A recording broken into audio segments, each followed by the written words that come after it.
Hi there. It's your second favorite DP right here, okay? No, that's Deadpool, you silly little Hufflepuff. Anyways, I'm gonna need you to shut up that pretty little mouth of yours and pay attention because the show's about to start, alright? And, I don't know about you, but I know who's my vote for sexiest ex-soldier turned pop culture show host. Alright, enough foreplay. Let's get on with the show.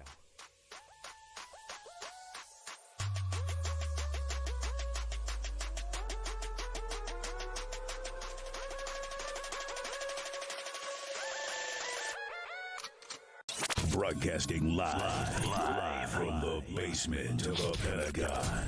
This is WTF Nation Radio.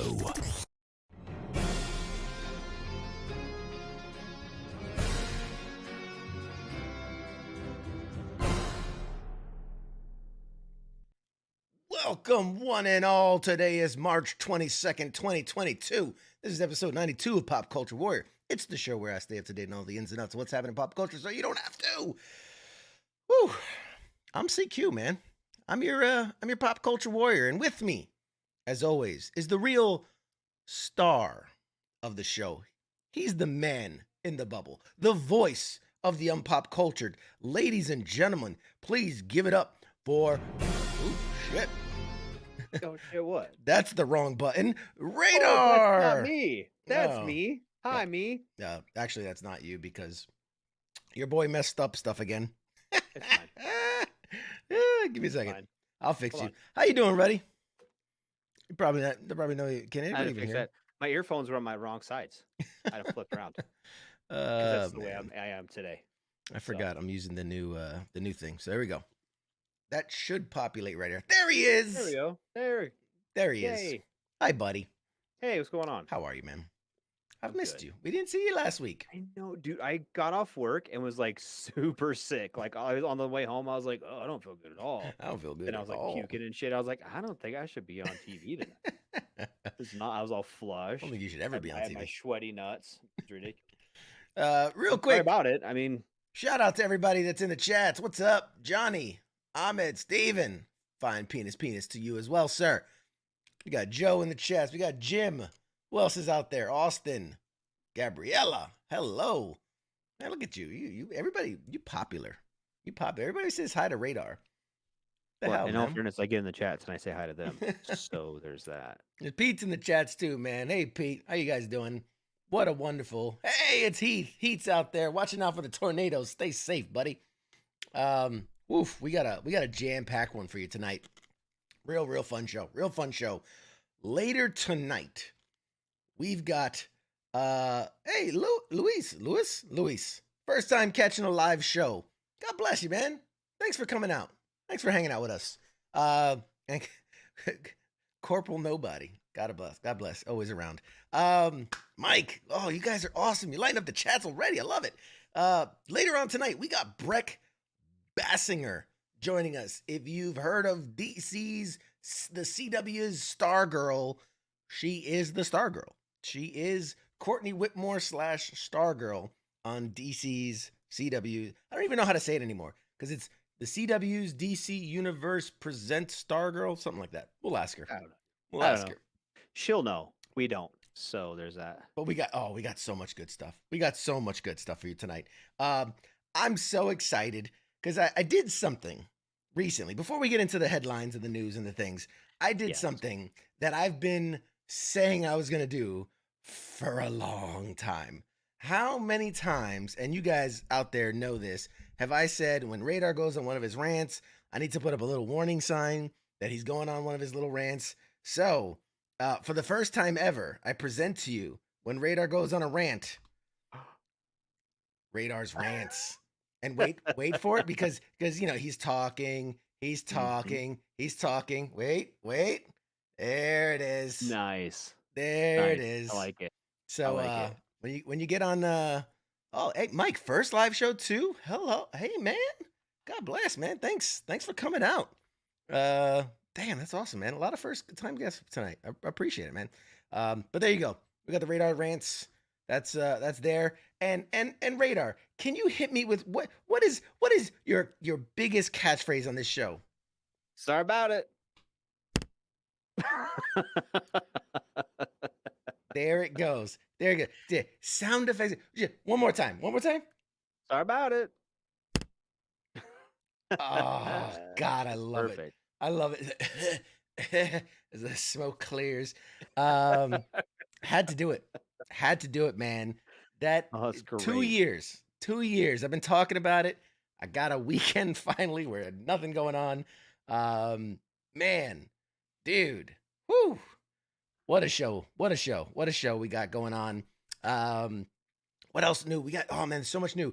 Oh, oh, oh. I haven't talked about this. I haven't talked about this. I've been sitting on it for a while. I always feel like I'm not going to talk about something until it's like on the cusp of becoming a reality.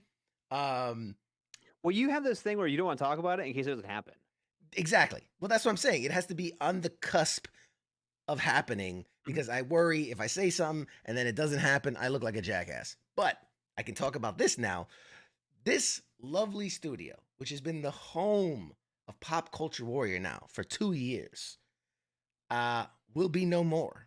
I am building a brand new, luxurious streaming studio, custom from the ground up to my design. I'm having, custom wood guys come in and build. Really, it's my it's my basement. It's my basement, but I'm putting up walls and I'm having some stuff built and oh, it's gonna be awesome. It's gonna be awesome. So if you Mine's follow, in my basement. Don't even feel bad about it. I don't feel bad about it. I don't feel bad. No, about dude. it. Like, but we all call it the bunker. That's what we call it. The Yeah. house, right? It's the bunker. Yeah, Because it like kind of is. I think I've showed you. It's like there 3 of the walls are concrete, right? And You're the wall ready. behind me is just like is wood on top of concrete. You're ready for it. You're ready for I'm ready for it. the end of the And world. I got my body armor back there. I got my IBA, my Kevlar, and I've got there's an MRE in the corner. I'm ready, dude. Yeah. I got my shit. So if you follow me on any of the social medias, the Pop Culture Warrior page on Twitter, YouTube, well, not YouTube, but Twitter, Twitch, that's where we're all live. But if you follow on like Instagram, Twitter, or Facebook, then I'm going to be posting update pictures. It was stripped bare yesterday. Today, we've literally had walls ripped down. Yeah, there's going to be, dude, I'm telling you, we got Did you electrical. take before and after pictures? Before in the sense I didn't want to take pictures of my stuff that was in there, but before in the sense of like with everything removed, the empty space, yes. So there's the empty space. So I'm literally having walls ripped down. I'm having electrical guys are coming in to rewire some things and to add some new things. And oh, it's gonna be incredible. Can't wait. So I'll be posting update pics on how the project is going. Hopefully in a week and a half, the construction part's done, and then give another week or so to kind of get everything set up and kind of moved. So literally one day you'll see me like this, and then the next time you see me, it's gonna be a whole new setup. So I'm excited. You even tell me that news. I That's know. cool. Dude. I've been sitting on that for a while. That's really cool. the Like CQHQ. Are you gonna get with people to like?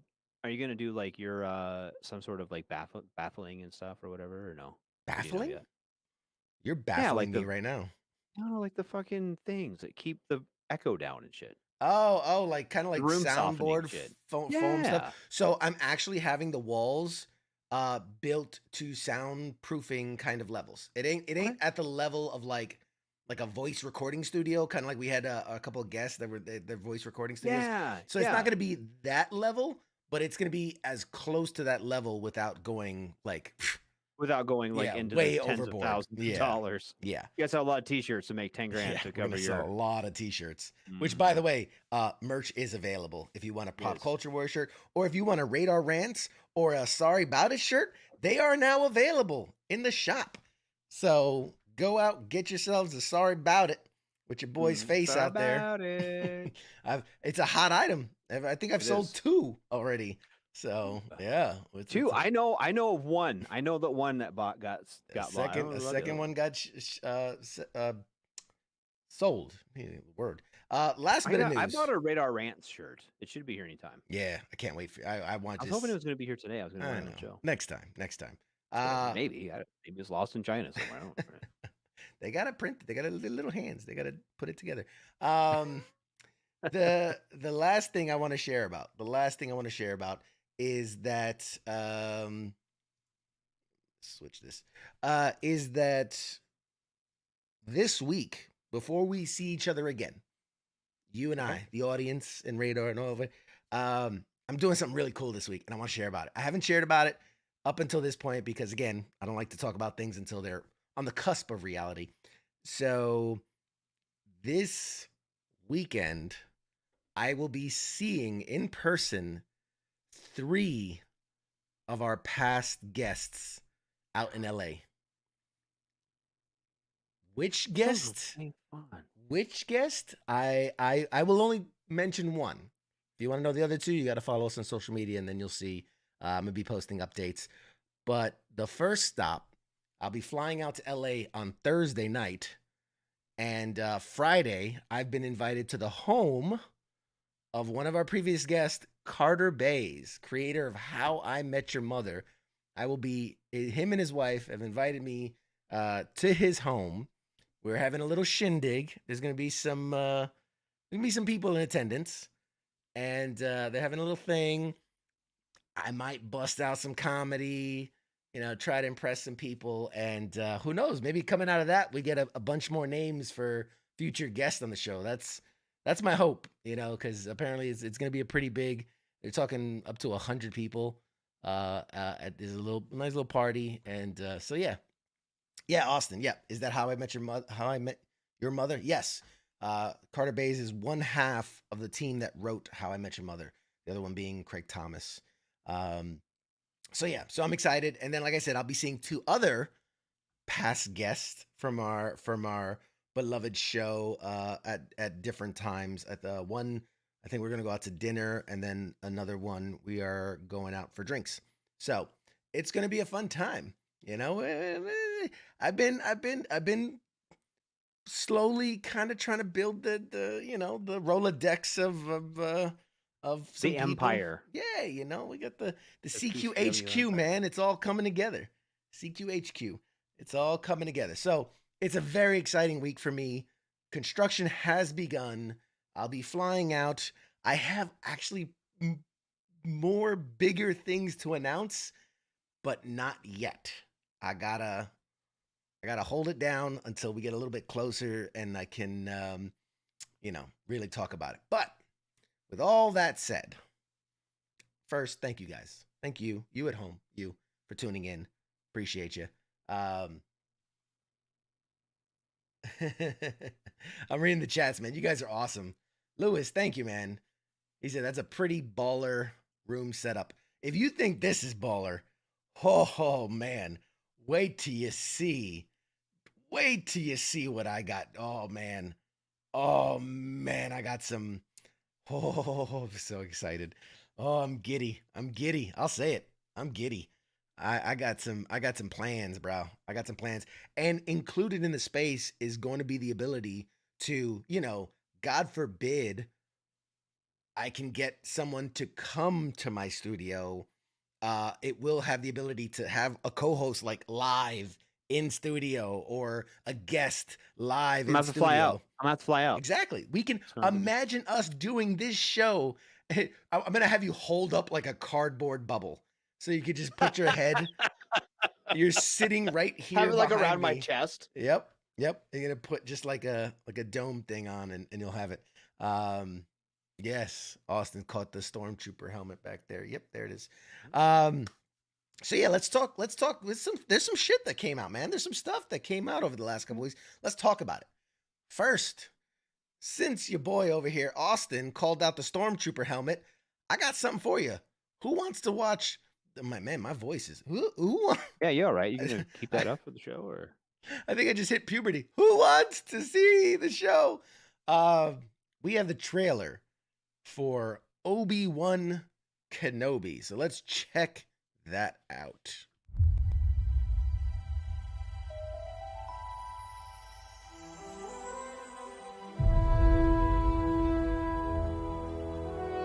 The fight is done. We lost.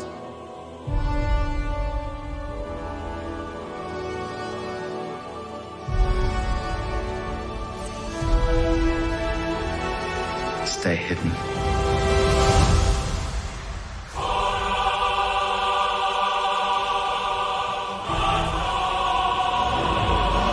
The key to hunting Jedi is patience.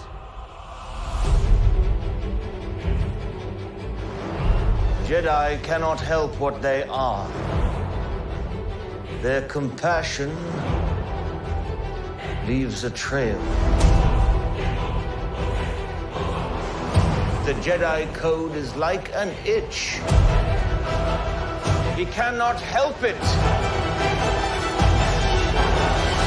Where is he?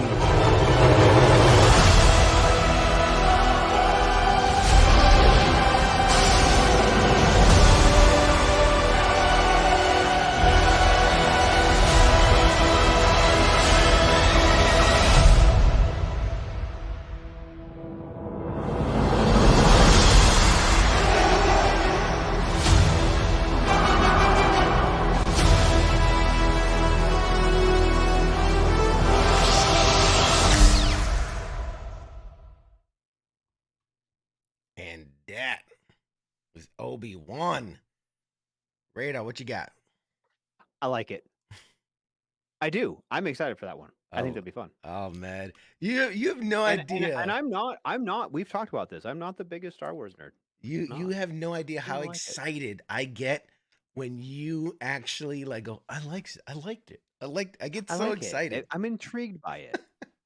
I really am. We got a couple newbies. And you know what? I've still not watched Book of Boba Fett. I haven't watched that yet. It's worth a watch. I mean, when you get around to it. I'll probably end up watching it. Yeah. I really haven't had time. But this one I might actually watch like each week as it comes out. Yeah. I For might do that one. for those new, because we got a couple new people here in the audience. Radar, much to the chagrin of sorry about it, is typically a little nonplussed about these kind of shows. He's not easily impressed. I give him credit. I give him credit. You know, for the fangirls in us, we all like, oh my god, ah! And Radar keeps a level head, man. He's always the. That should be our other shirt. Make it good. Make it. Oh, god damn it! Why you got to give me more work? You don't have to. Just take one of the other pictures and make it good. Like, the boss is gonna get mad at me. keep making more shit. But yeah, no. Captain Wade's got a point though. It's gonna be awesome. It's gonna take Disney Plus 2 months to drop the whole first series. And yeah. But you know what? That's no different than any other fucking show when you think about it. We're getting. I'm gonna stick up for Disney Plus on this. We're getting awful spoiled by having all of our things in one section all the time, right? Of getting a whole series or whole season drop like that. We're getting real spoiled by that. Yeah. Where, I mean, for how many years we watched a season come out every whatever day of the week your show that you like come on. You know, every Sunday, new Simpsons. You know what I mean? We didn't get all the Simpsons in one fucking day. Yeah. Or whatever. And I think Butthead or I think there's a lot of, because obviously Netflix made it the customary thing to just drop a whole season on you at once. Yes. But I think a lot of the big companies have pushed back on that. You go to Hulu, you go to Prime Video, you go to Disney Plus, they're dropping shit weekly. Like, you know, maybe if you're lucky, they'll say, hey, we'll drop the first 2 episodes on the launch day. But for the most part, they're sticking to that weekly. And I think it makes sense. Look, I know we all love to be able to binge a show over a weekend. I just watched, me and my wife watched Inventing Anna over the weekend. Great. That's a good show. Great show. And we binged the whole thing over a Saturday. But from a production standpoint, from a money standpoint, from a because here's the thing, you drop the whole let's say you drop Obi-Wan, the whole thing, one weekend, everybody's gonna power through it. Anybody who's gonna watch it is gonna power through it. And now it's 3-4 months to the next thing. Whereas if you spread it out over 2 months, when it finishes, you're like, oh man, it sucks, it's over. Well, 2 weeks until the next one drops, like to the next, show drops. So I don't know. I'm gonna say this too. We wouldn't have any fucking content. If they dropped all this shit like that, dude, we wouldn't even talk about. We talk about Falcon and Winter Soldier for fucking 2 months because it. I mean, let's be honest, dude. Well, like, that was you watched different. The whole season of Falcon Winter Soldier. I was like, yeah, that's all right. Oh, you mean Captain America Winter Soldier type? Bye, see ya, and we'll be done with it. There was nothing there's a else to whole- watch, though. That was the thing. But there's a certain amount of fun in that. Like who's the villain? Who's going to come out? Who are we going to see? Who's the cameo going to be? Yeah. What are they going to do? Like we get a little bit of a suspense to it, a little bit of dramatics to it. Yeah, so. No, go ahead. Hey, Go ahead. You get that. You're right. You're absolutely right. Because you get the if you want to drop the whole thing, like you asked me about Inventing Anna, I was like, oh, it was great. But it's over. There's nothing left to talk about. Like, did you see it? Yeah, I saw it. Crazy, right? Yeah, that was crazy. All right, well, let's see what's the next thing. Like, that's it. Right. Whereas if it's episode by episode, you're like, oh my God, did you see that? And then the thing, and then, what do you think's gonna happen next week? Oh my God, but did you see the thing? And like, yeah, I don't know. I hate to say it. I think people when they watch shows, and it's not just in this genre either. It's Game of Thrones is the same way, or Deadwood was the same way. The Crown the same way. Yeah. When you get into a show like that, 1883, the wife and I were big. We just watched 1883, right? And we watched it weekly as it came out every Sunday. We watched the new one. So I mean, it's not just that kind of superhero, that genre. It's all of it, and it kind of does give a little bit of, oh, what's going to happen? What are they going to do? Da, da, da, da, da, you know what I mean? Yeah. So you do get a little bit of suspense to a little bit of behind the scenes dramatics, and it is kind of fun to speculate on it. Like when I still think mutants are going to show up at some point, and so whenever Mephisto's in it. Babe. It's fucking He's in it. Mephisto. He's in the back doing and all he's the working with the mutants. Yep. Mephisto the mutant. Yeah, no, I agreed. I'm curious, man. If you're in the chats, if you're watching along, let me know. What are you a fan of the binge, or do you like to space out your content? Because the other downside is this: maybe you're so busy you can't binge a 18 episode series, and then come Monday at the water cooler, people are like, oh my God, can you believe the ending? And she killed him, and blah blah blah. And then it's like, oh man, I'm like 2 episodes in, so it can be sometimes unfair. Here's the other thing too, and I'm going to throw this out there, not to be a dick about it, but if you want to watch it, binge watch it, wait till it's fucking done. Good. Yeah. That's what I'm gonna do with Boba Fett. I kind of want to see it, kind of don't. I don't really give a shit to like get all suspense about it. You're gonna hate me when I say this. I might do the same thing with Moon Knight. I'm trying, dude. I'm trying. I just can't, like, maybe it's because it's a new character, and I'm just kind of like, that's fine. Hey, you're gonna hear me ranting and raving. I know, and I don't hate it, but I'm just trying to like. I don't feel like, okay, when WandaVision was coming out, I was excited for that. Right? You're being shamed in the Falcon chats. Winter Soldier, I was really excited for that. I've been really excited for these other ones to come out. Yeah. This one I'm kind of meh. Oh.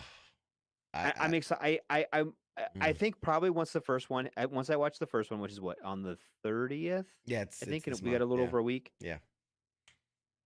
I'll jump on it. I'll watch the first one, and if it catches me, I'm sure it won't be bad. They haven't put out anything bad lately. The unfortunate thing is that, and I hate this, but I've watched these and I've obsessed over them and I've seen all of them. Anything from the greatest, Endgame all the way to the shittiest, like the Catwoman with Halle Berry. I've seen everything. And I've learned to kind of pick up on subtle things where I can, with pretty good certainty, tell you if something's going to be good or bad before you even go see it. And I don't like to talk disparagingly, but something's coming out soon, and I'm already, I'm buying my ticket and everything, and I'm already kind of like, I don't think it's going to be good. Doctor Strange? No, very opposite. Very opposite of that. I think Doctor Strange is going to be phenomenal. Really good. I think it's going to be phenomenal. And I think Moon Knight's going to be really good. I think it's going to be really, really good. Morbius is on the way, and I'm a big Morbius fan. I grew up in that era, the 90s era of comics, and Morbius was an awesome character. Blade, still waiting for the Deathhawk series. That's got to come eventually. There were some great 90s grunge style characters out there, and as much as I like Jared Leto as an actor, I don't think this Morbius movie is going to be good.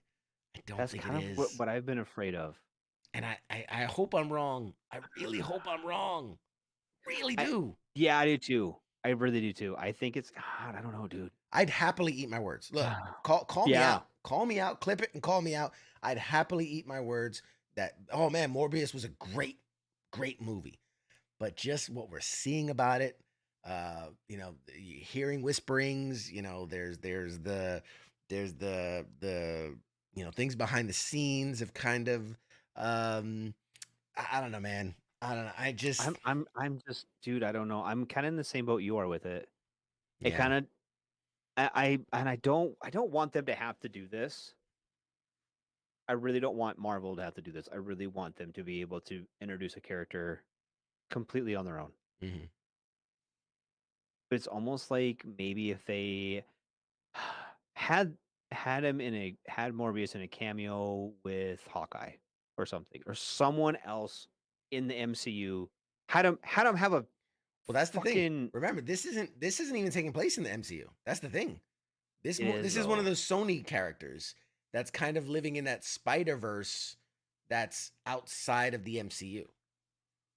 So Yeah, but then they just brought that all in together. kind of. But remember, they closed it. They sent it all back. So Yeah, it's no, they like, didn't, but I don't know, dude. yeah. So this is where it's kind of surprising and shitty and kind of fucking make it all together. Heath dropping a But song okay, about but it. but when you if you would have had a fucking 2-minute cameo Mhm. in Spider-Man No Way Home, Yeah. introduce him. There was plenty of room in that show to do that. You know what I mean? Yeah, Same yeah. properties, right? Arguably, yeah. Yeah. So I mean, just kind of, but when they do that, it kind of gives you a face, and it makes you excited about it. Yeah. Right? Like what they did with Kang, Yeah. And Loki. something like that. Yeah. You don't got to make him the center of the thing. Yeah. You don't got to make him, I think, and even not as big as He Who Remains or whatever you want to call him. Him and Venom get into a bar fight, at the end of Spider-Man No Way Home before they get Exactly. before they get Fucking sucked back to something. their universe. Yep. Yeah. Exactly. Some sort of, they butt heads there, or they show him in a end of the a post-credit scene or something. Just something to introduce him to that. Yeah. Right. I agree. think would have went a long way to getting audiences a little Excited. bit more excited about it. Yeah. All right. Well, speaking Which is of whatever, but future stuff, let's talk about something that we haven't seen anything until just recently. Feast your eyeballs on this. Okay.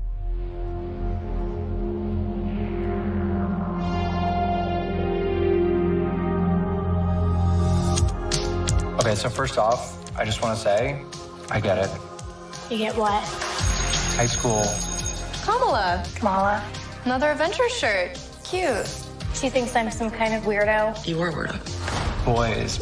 Excuse me? Yeah. You're kind of on my ship. Sorry. But you're staring out the window in your little fantasy land. Kamala, hey! Already? Really? Come on, like... Do I have to figure out my whole future before lunch, or is it like... Maybe they're right. I spend too much time in Fantasyland. That is not you. It's not really the brown girls from Jersey City who save the world. That's the fantasy too. Did something happen to you? No, why? Did you hear something? Kamala? What does it feel like? Cosmic. I always thought I wanted this kind of life, but I never imagined any of this. Do you even know what you are?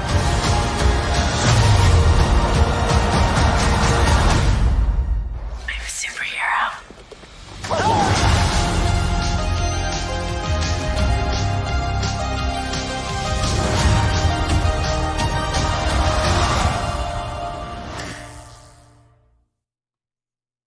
All right. Now, before we say anything, I gotta say, it's sad for the audience.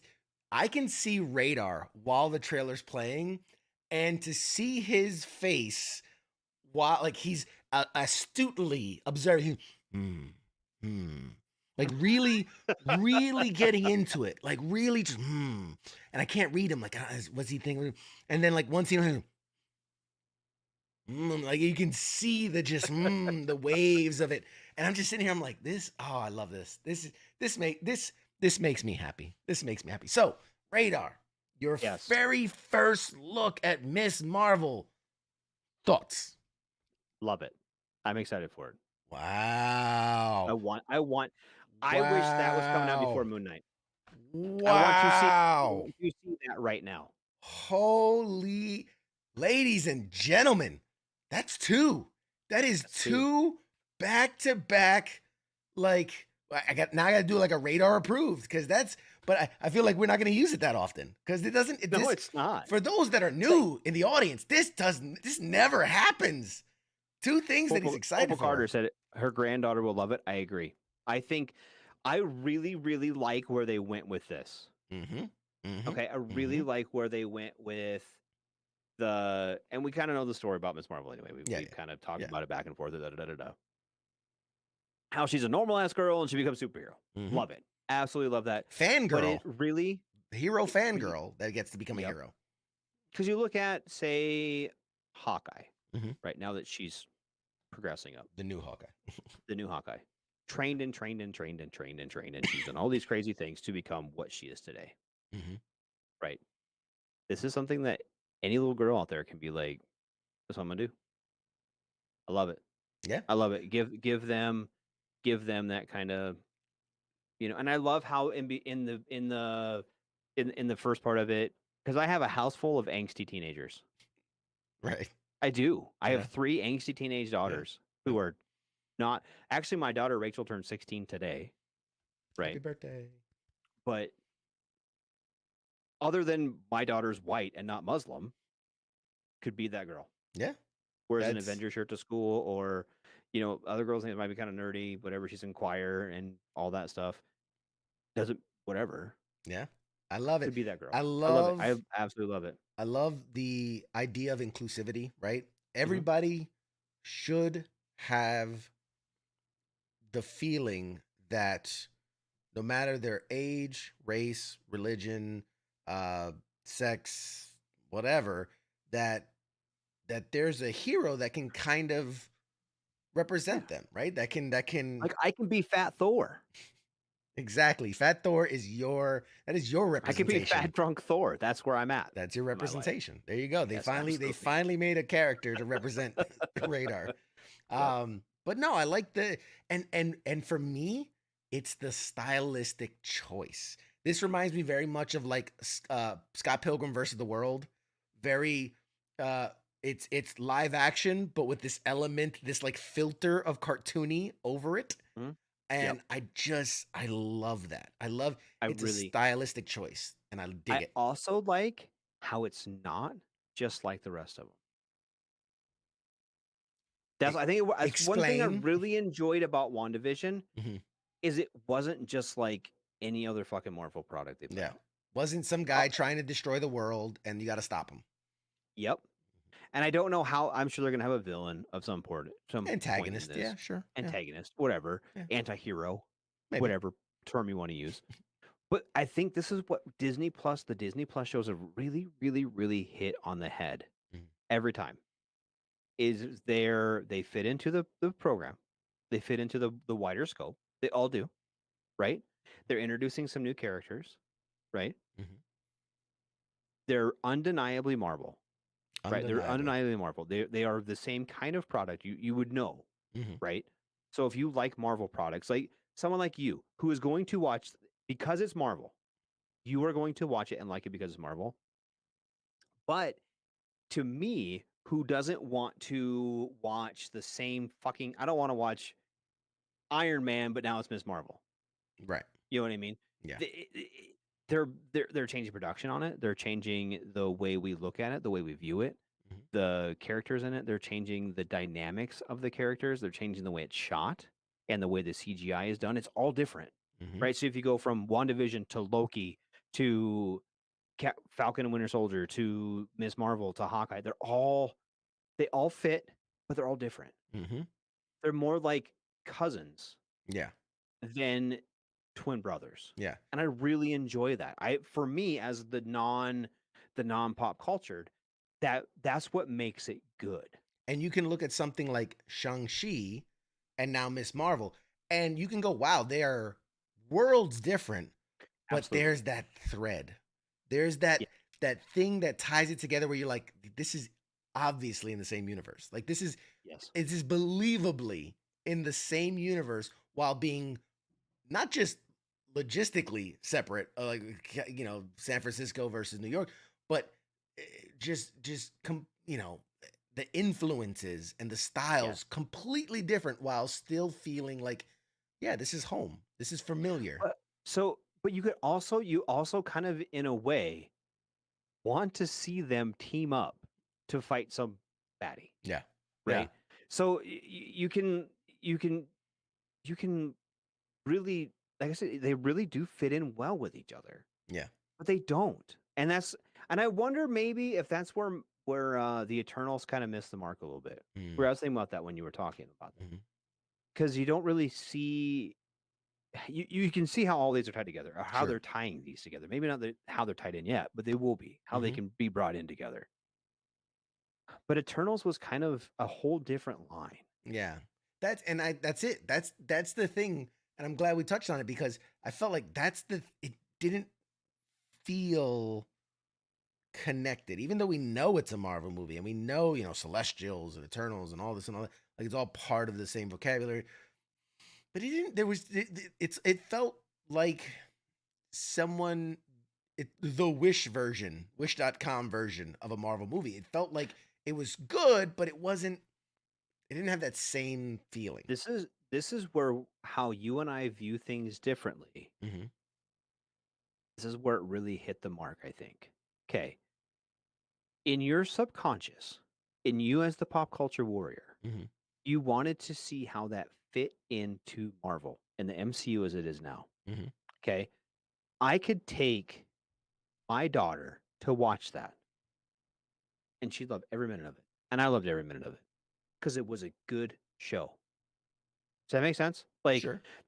I viewed it more as and all things I watch to an extent by itself as a separate entity. Yeah, under its own merit. Yeah. Mm-hmm. When you and I talk about it later, I try to, in my brain, try to tie it into the MCU. Right. But when I'm sitting there with Rachel or Jocelyn or Jimmy or whoever I take, that when we watch it, it doesn't we don't do that. We just enjoy it for the production. And when you look at it at those merits, it was well produced. Sure. It had a really good cast, had a good storyline, right? There was some, as far as Marvel goes, there was some kind of plot holes in it, right? Yeah.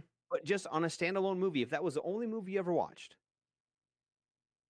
it was a fine movie. Yeah, wasn't bad.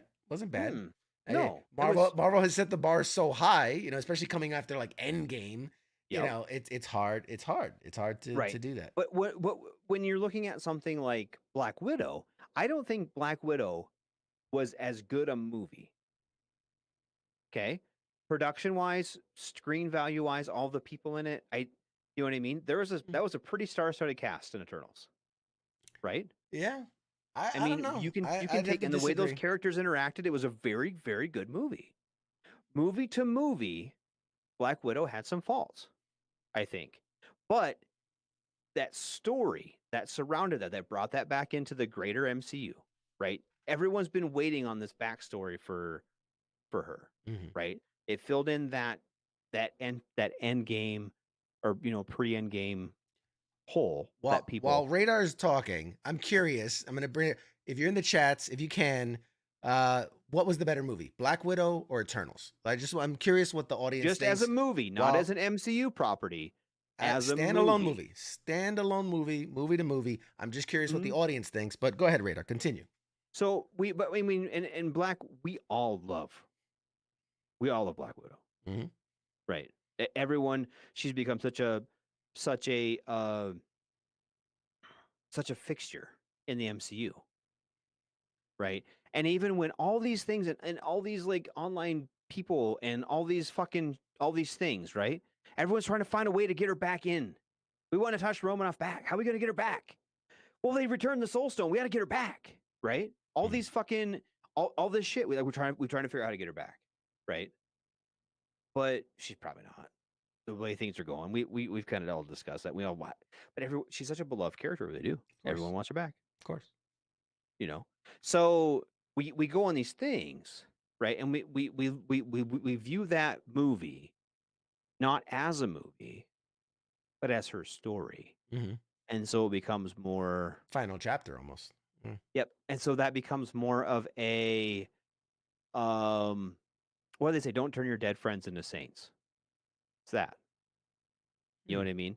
Because it's her story, and because we want more of her, we kind of overlook the spotty CGI at times. Or we overlook how there's some characters who maybe don't interact on screen as well. Does that make sense? Sure. I get where you're coming from. That's where I'm coming from. Where I think I think the Eternals really did a good job on that. I think it was a good film. I think some was kind of dumb, and it brought in some questions for some of the other parts, like of MCU questions, right?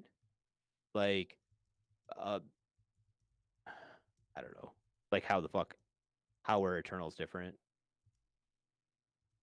You know what I mean? Like, I thought fucking Ergo or whatever was fucking Eternal. Not. How's that work? Ego. Yeah. Ego. Yeah. Fuck is going on with that? I mean, like, there's a lot of. You see what I'm saying? That. Like, so kind of, you know, where it fits in the larger universe. Yeah, it'll get sorted out. There's an Eternals 2 coming, right, or something like that. Something like that. Something. They'll dig themselves a deeper hole. Production. I mean, it'll probably be a good movie. No, that's true. That's true. All right, there are a couple more things I want to get to before we. Well, no, there's one thing we need to squash right the fuck now, and that's Kaz saying that Zach Quinto or whatever was a better Spock than Leonard Nimoy. Ain't nobody a better Spock than Leonard Nimoy. You can just stop that shit right now. I mean, yeah. Just saying. That I think it's a generational thing. No, it's not generational. It's the fucking fact. I like Will Smith, not as good in Aladdin as fucking Robin Williams. Sure. Doesn't mean I don't like Will Smith. I like Will Smith fine. But I think, in both those cases, you like the older original, so that could be a generational thing. It's not because I'm old. It's because they're better. They can be better. They can just be better. I'm just saying. That's like saying fucking okay, because my daughters like crap music that is better than the Beatles or something. It's not. I'm not. I'm just pointing out. Sorry about it. Generationally, so some people would say Adam West is the best Batman. Some people would say he's that. The brightest Batman. Did you see Batman. that meme where they had like the Batman over the decades? It gets darker and darker. Yeah. The next one is just a black box. It's Will scarier. Smith is a better doctor than House. What do we think of that one? Better doctor. I'm trying to think. When did Will Smith play a doctor? I don't know. In the what's the one? I Am Legend. I mean, whatever. He was more of a scientist than a doctor. Scientists are doctors. Doctors are scientists. He had a doctorate, maybe. He was practicing medicine. I mean, experimenting on zombie hybrids is not practicing medicine. I mean, that's good. Yeah, Heath, I don't disagree with Heath's comment. The best Batman is none of them. They all suck. Well, I mean, you can't say none of them because if you're saying the best live action Batman, then you could say none of them because, I mean, the 90s animated series was a great Batman. You can't and the argue Lego Batman series was funny. That was funny. That was pretty funny. Sorry, I just thought about it. Anyway. Oh, no malpractice. Oh God. That's funny. Okay. He's not wrong. He's not wrong. Actually, if you want to see a Will Smith thing, I don't remember the name of it. Where he's on Disney Plus and he travels over the world. You see that one? Oh yeah. That was actually really good. I really enjoyed that. Next item for discussion. Okay. Since we were looking at shows coming soon, we still haven't gotten a trailer for a show that's in the works. She-Hulk. Still have very little information. We got a tease. We got a tease like her arm turning green was all we really saw from that teaser trailer. But somebody might have made a boo-boo because on Amazon they were marketing the official Marvel She-Hulk series thermos cups or thermos mugs or whatever you can that had I mean they're artistic renditions, but they really do look like the characters. So take a look at this.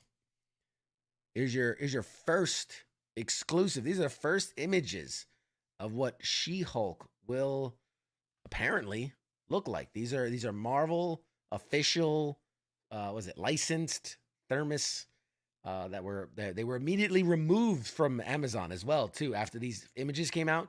They got shut down real quick cuz they weren't supposed to show what she looks like. The weird thing is I know somebody who looks so much like that middle picture. Oh my god, I know someone who looks so much like it. How many green girls do you know? Minus the green part. Oh, all right. And man, it looks like they literally took a picture of my friend and then just painted it green. But yeah, so yeah, this is kind of our first look at how she's gonna and obviously Tatiana Maslany, you see on the far right, that's her image, a cartoon version of her image, but you can see the kind of how they're going to change, which I think is such a weird thing because with CGI being all green and then like how do you make a green character green on a CGI green background? But who knows? Maybe they're using blue screen. I don't know. Yeah, I'm actually kind of thoughts I on the don't look? hate it. Yeah. I don't hate it. It's not overly done. It's not No. like it definitely like they're not going for the I don't know. It's in my head. They I could was have just went gonna ask that because they're not going for like the big Hulk. gigantic Hulk. Like you definitely see there's a difference between her Hulk form and her human form. There's Yes. definitely a difference. But she's not the gigantic. Right. It's not But, as drastic as Bruce Banner Yes. Hulk. I wonder if she's gonna be as strong. Yeah, similarly strong. In the comic books, she did get taller. She went from like a 5'11" to like just under 7 foot. You know what I mean? And she did buff, comparatively speaking, but she was never like Hulk size. She-Hulk. She was kind of tall and toned version of the Hulk. But they definitely, it seems, again, and these are only kind of promotional images, but it definitely seems the extent of the transformation isn't going to be super drastic. Yes.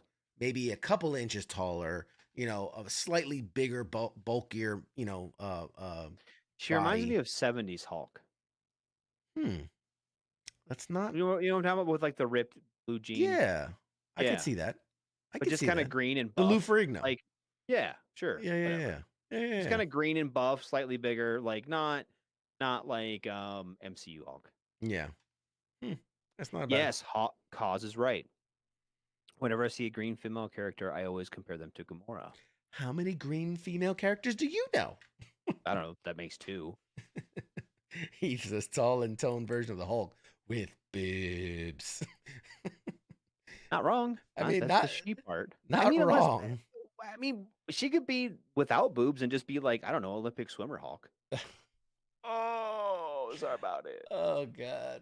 Oh, we could tie that into the, Whatever. That dude worked his cycle. balls off to get there. So. But hold on. Sorry about it. Sorry about it. Oh man. Shit. Whatever. And you know what? The other flip side of that, they don't give a fuck what I think. Sorry about it.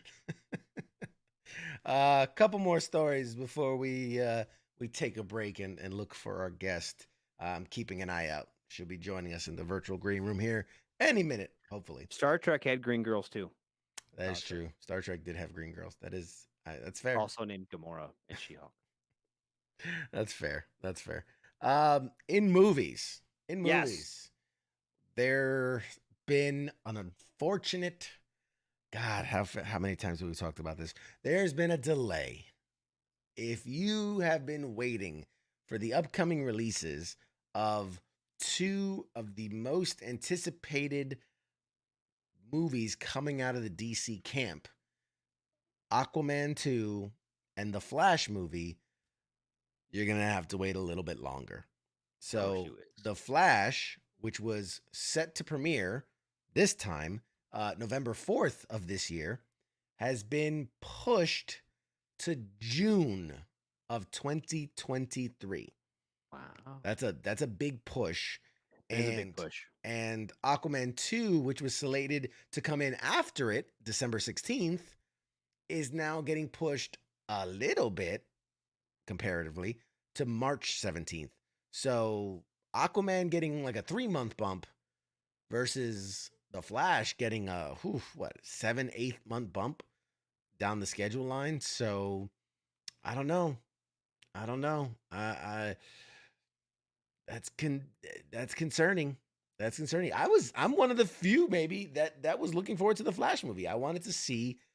He's the one character we really haven't seen. Well, him and Cyborg, we haven't really seen get the fair shake. We've seen the Batman, we've seen the Superman, we've seen the Wonder Woman. Plenty of the Batman. We've seen them, but Flash really hasn't gotten his fair shake at the movie.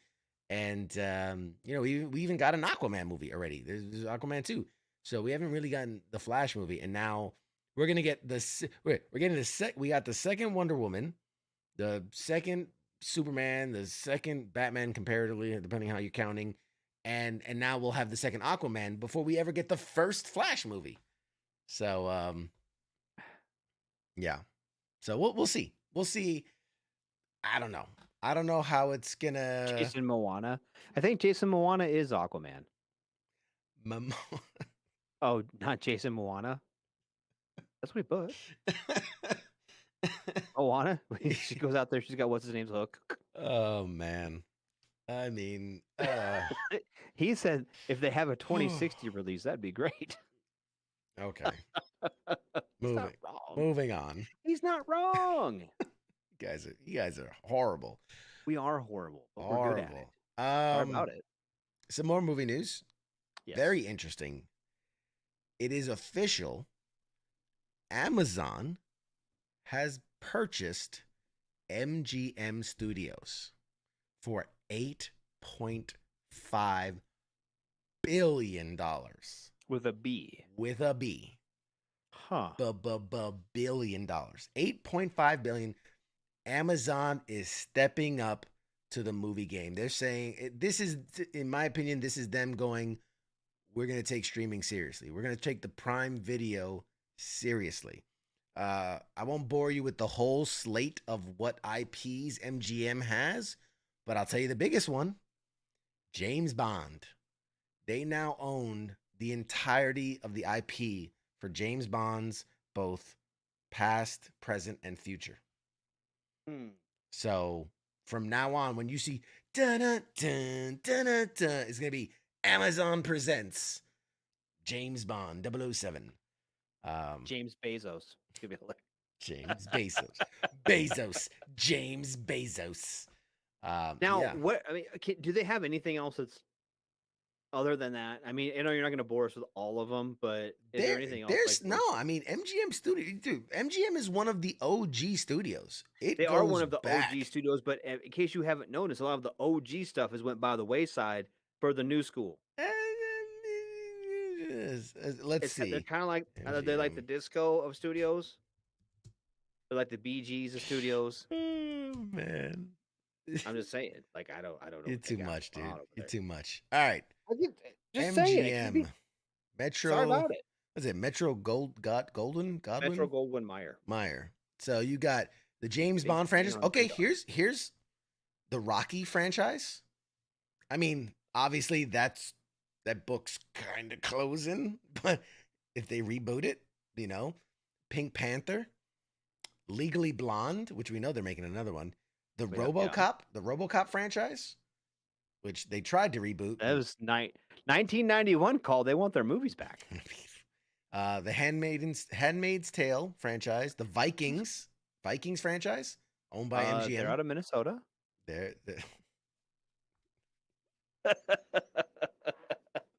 That took me a split second to go, what the fuck? They filmed that in Minnesota? And I went, I get it. I get it. But yes, the Vikings TV show franchise. Do they have Do they have any other streaming MGM right now? MGM For doesn't streaming have its own streaming service. No, it does a lot of its stuff on like CBS, because like Survivor's a big thing that's actually owned by MGM. Shark Tank. There's a lot of like the CBS shows, the Real Housewives of Beverly Hills. That's an MGM product, I guess. Who would have thought? Yeah, so they got a lot of stuff. A varying Clarice, the series, when that series came out, was owned by MGM. Oh, yeah, Right. I'm trying to think of Fargo. Yeah. Oh, FX. FX. That's a big one. one. Stuff on FX is on there. So that means they're gonna have Archer. Archer's from FX. It's not like they own FX. They just put a lot of their stuff on FX. They sell it to that broadcast station. So it's possible. You never know what could happen. But yeah. So that's that. That's huge. That's a lot of money for Amazon to throw down. Do they have? Okay?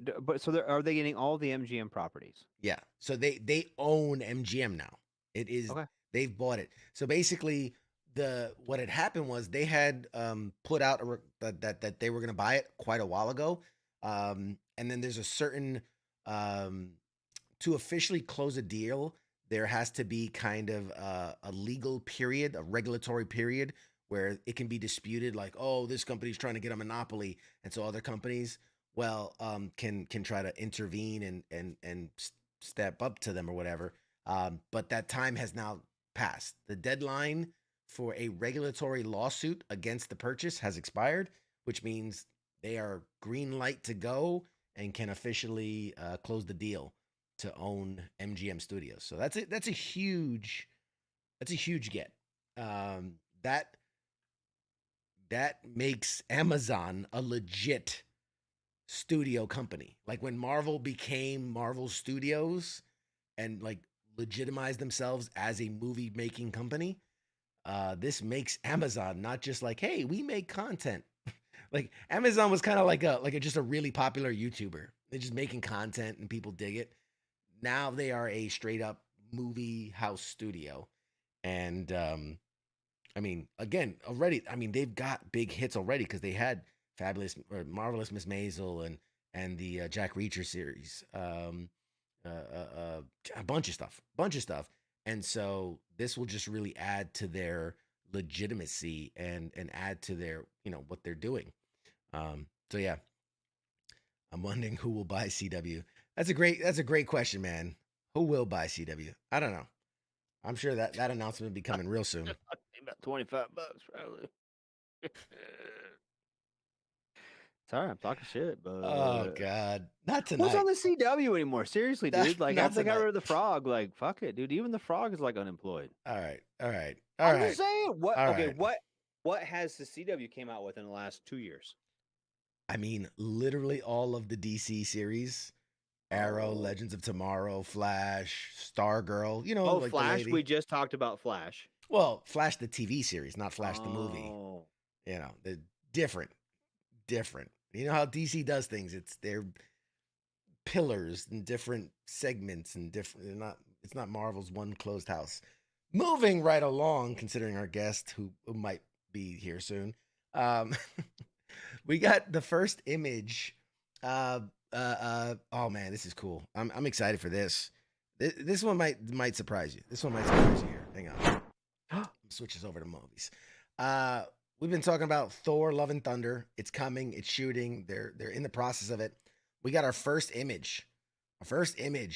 This is Gore, the God Butcher, in the upcoming Thor: Love and Thunder. You know who's under that makeup? You know who that is right there? That's Christian Bale. That's fucking Batman. No, it's not. That's Christian Bale.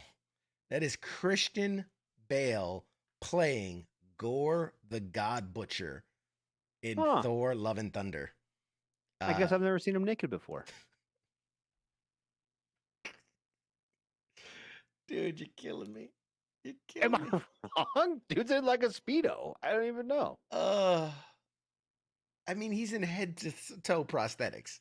He is not naked. For those listening on the podcast version, He's naked. he is not naked. He is. It's in the second dude I've full- seen in a Speedo this week. The first one won the women's collegiate swimming championship. Oh, Jesus Christ. Oh, my God. I swear to God, if we get canceled. Is he in high heels? Yes, Heath. He's in high heels. I mean, he's in high something.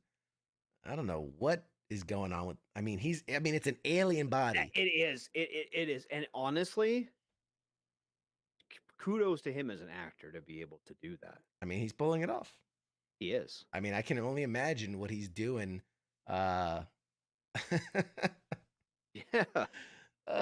Kenneth. Don't think on what he's holding, right? Oh man. Wait, can he lift Mjolnir?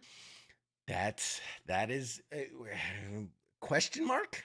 Because if I'm guessing if he's a villain, he's probably not worthy. Right. I mean, he's the god butcher. He butchers the gods. All right, so guys, we're gonna toss to a quick break, and when we come back, we'll be having our special guest of the evening. So, Radar, say goodbye, Yes. Radar. Bye, Radar. All right, guys, we'll be right back. Shuts.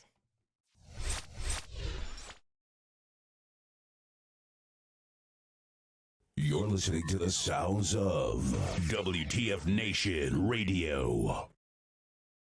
The voice of U.S. Army, WTF Moments. This is WTF Nation Radio.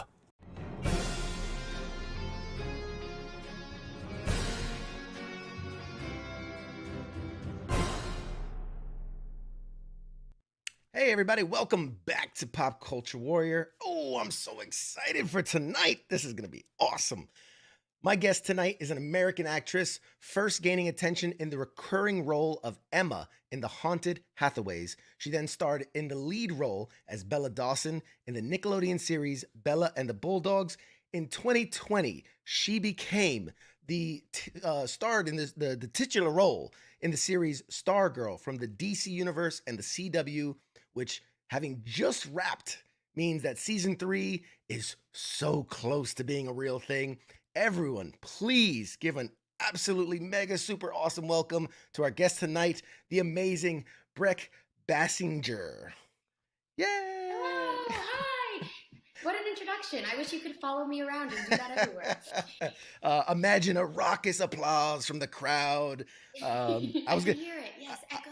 I was gonna try to play like your Stargirl theme, and I was gonna like the crescendo of it, but then I'm like, but then would get like a copyright strike and be taken down. So let's not do that. Yeah, we can just pretend it's there. I hear it. They hear it. It's great. Outstanding, outstanding. So first, welcome to the show. Thank you so much for being here. We really appreciate it. Thank you. Thank you for reaching out and supporting the show. That it means so much to me. Our show premiered like beginning of pandemic, so I've gotten to meet very few people that have like watched the show. So every time I meet someone who's actually watched it, I'm like, thank you. it's real. We're real people. We're out there. We're watching. So my first question for every guest when they come on the show right out the gate is, what is your military connection? Yes, I don't have anyone in my direct family who has served in the military, but I grew up in Fort Worth, and we have a really big base in my hometown. So a lot of my friends growing up had parents who were in the military. And so from a young age, I've seen the sacrifices not only the person serving, but their families have had to make. And I've always been so thankful. And specifically recently, obviously with the climate of our world, there have been so many more talks around the military and the Army, and I'm just so grateful for everyone who serves. Oh, well, we appreciate you. Thank you for your support. Hopefully, there's always the opportunities. I love when I see like USO tours, when actors get to go and meet the troops and tour the bases. I was wounded in combat in Afghanistan, and I spent some time at the Walter Reed Army Medical Center in DC, and it was so nice when you would see like, football players or actors or comedians kind of come through and see the troops. So who knows, maybe in the future, that's something you want to do. That's such a good idea. And like, as a cast, we've reached out to Warner Brothers a couple of times about visiting like children's hospitals, but I we've never reached out about doing that, and that's such a good idea. I'm definitely going to do that. I know people. Look, your people get in touch with my people. I will. No, I love stuff like that. It's like one of the reasons why I love my job. That's such a good idea. Awesome. Awesome. All right. So I want the audience to get to know Brec, which first of all, what and I know you have two older brothers, Barrick Yes. and Bryce. So I'm sensing a theme. I'm sensing a theme. You're correct. Where does the name come from? I'm curious, what was the inspiration behind it? So my eldest brother, his name is Bryce, and it's spelled B-R-I-C-E. And my second brother, his name is Barrick, and it's spelled B-E-R-I-C. So you are correct. There's a rhyme or a reason to the rhyme. They have the same letters in their name mixed around. And it kind of happened by accident, but when my parents saw that accident, they're like, absolutely. And then here comes me, the third accident, LOL. And they're like, well, she needs the same letters in her name. So they came up with Brec. I'm missing an I, so it's just B-R-E-C. But my parents now call me Brecky a lot of the time, and we just say it's spelled B-R-E-C-I. So I'm like my brothers, but a little different still. Okay. All right. So kind of accident, kind of on purpose. I dig it. All right. Yeah. And you were born in Saginaw, Texas. Is that still kind of home for you? Yeah, my whole family is here in Texas, and I just recently moved back during the pandemic. Before we filmed our third season, I kind of picked up everything from California, which is where I'd been living for 6 years, and now I'm back home with my family. It's been really nice. It's definitely a change of pace compared to Los Angeles that I've had to readjust to, but just being close to home is so important to me. Yeah, absolutely. And real quick, because we have a lot of people watching online, if you guys have questions that you'd like me to ask Brec, please put them in the chats. And if I feel they gel with the flow of what we're doing here, then I'll ask them. But it's a military audience, so there's a lot of trolls out there too. So that's fine. We appreciate you guys. Yeah, thanks for watching. So more about you. I know you kind of grew up, you were into basketball, volleyball, running track and field. I found it fascinating. By the way, not a stalker. I do a lot of research. I like to know my guests. Research. I'm impressed. I do. And so you participated in beauty pageants and were crowned the 2009 World's Our Little Miss. So, kudos. Oh, wow, that's a big throwback. Yeah, I did. I grew up doing pageants. My experience was not like what you see on TV, toddlers and tiaras. I never did anything like that, although I'm sure that was great too. Mine were actually a Christian-based, girl empowering situation. And I loved them. I still have friends to this day from all over the United States of people I met doing pageants. And to be honest, it's where I found my love for performing and kind of how I got into acting. Yeah.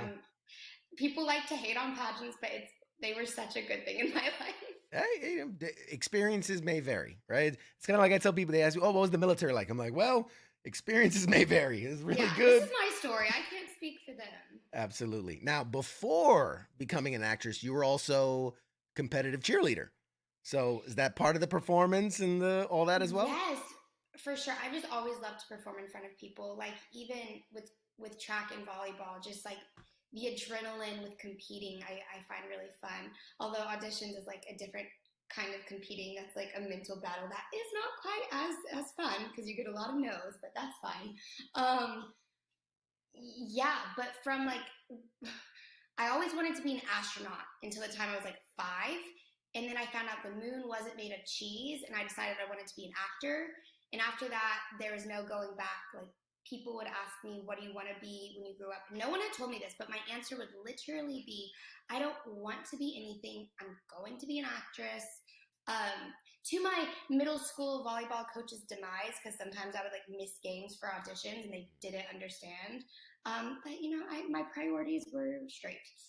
Very nice. Hey, it's surprising how often I do talk to actors who are this wasn't just oh, let me become it's a passion, it's a calling, it's something I knew I wanted to do for as long as I can remember. So, That's awesome. Yeah, and I grew up in a small town in Texas. It's not like everyone was just going out to LA. And I'm so lucky that I had a family that like didn't call me crazy. And then so finally when I was 10, my mom was like, okay, we got to get this girl to shut up. Let's put her in acting class. So. Fair enough. Already Yeah.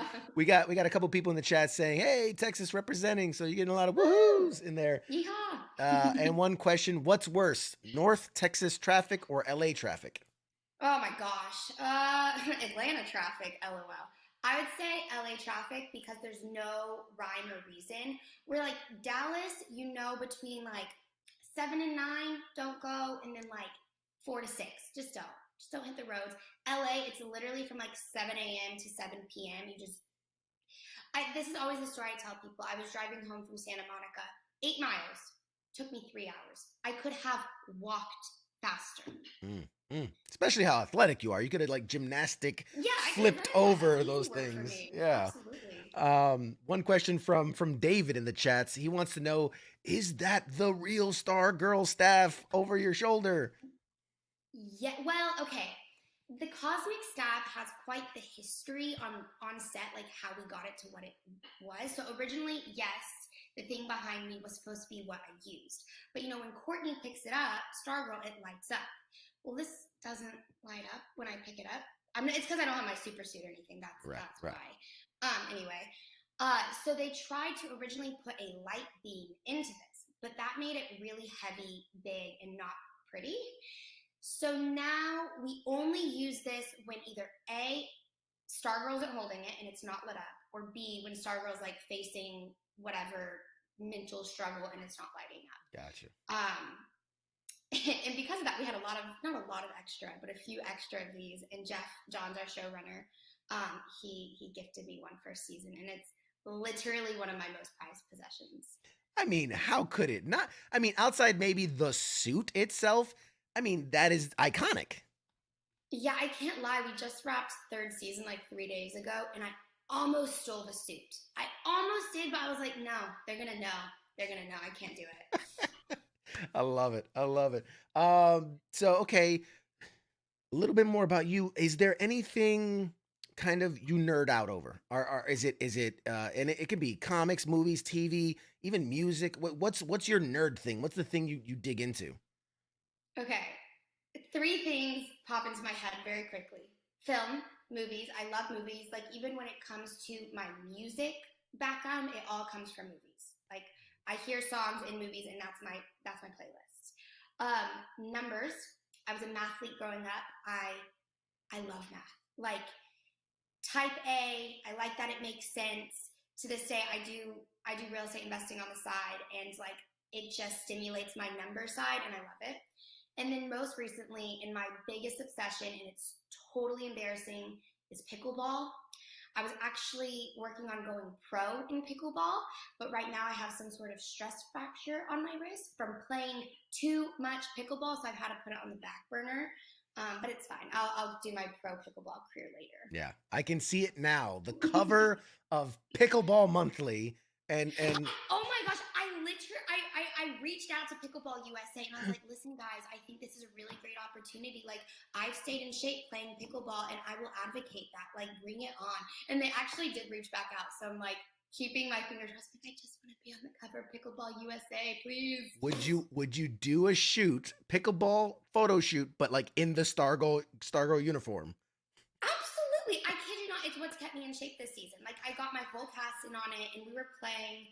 We were honestly playing too much. We would like work a 12-hour day, 14-hour day, and then go to the pickleball court after. It was a bit obsessive. That's awesome. Yeah, I'm racquetball. I was on the cover of Racquetball magazine once, a long time ago. You were not. Yeah, it's a thing. It's not a big deal. Not a big deal. No, But it's funny. A lot of pickleball players came from racquetball. Sure. It's like ping pong players, tennis players, and racquetball players make up our pickleball community. it's a great sport. Don't knock it, people. Get out there and try it. From Kaz in the chats, have you ever done Casa Mañana shows? Is that like a Texas thing? Casa Mañana, house tomorrow? Apparently. My Spanish is a little rusty. Yeah, that's. I don't know what that is. I'm gonna have to say no. I haven't. I'm assuming it's some type of like daytime Spanish talk show. That's what it sounds like. I don't know, but Yeah, my 2 years of middle school Spanish probably wouldn't suffice for that, unfortunately. From my own co-host Radar, who's like just ghosting us in the chats now, says, "What happens to all the stuff when they're done with it?" I'm assuming on set. Why not steal it? Yeah. Well, I mean, obviously we're still waiting to hear about a fourth season, so that'd be super awkward if they like we're going to film. Where's the suit? Although I do have multiples, and that's why I actually considered it. I'm like, I know y'all have 5 Stargirl suits. Like, y'all don't need this one. I think different stuff goes different places, and I'm not completely sure, but from my understanding, like most of it gets put in storage. A lot of the furniture and stuff they actually rent from like studio rentals filming or filming rentals, whatever the terminology is, and so they just put those back. There you go. Answers. And Kaz came back with Casa Mañana is a theater in Fort Worth. All right. Oh my gosh. Okay, see, that just shows how long I've been away from Texas, and now that I'm back, I'm a homebody and don't go anywhere. So, no, I didn't. I have done very little theater in my life. Okay, there you go. Again, something to add to the resume. He says a lot of North Texas actors get their acting performing bug by acting at Casa Mañana. All right, that makes sense. Totally. There you go. We're learning. See, you don't just answer questions. You learn things on this show too. It's from David, and then we'll get back to my questions. How much staff work and martial arts training did you have to do to prepare for the role? Whew. So I had like a week intensive with our stunt coordinator, Walter Garcia, who is literally the coolest stunt coordinator ever. He's so talented. He ended up directing an episode in season 2, and then this past season he directed 3 episodes because he's that epic.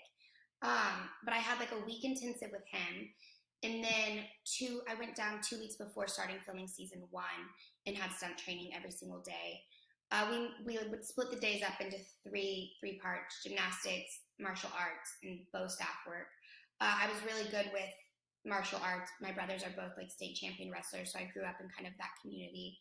And then I was a gymnast growing up, so they saw like I did like 5 minutes of gymnastics for them. Like, okay, we don't need to work on that. We're fine.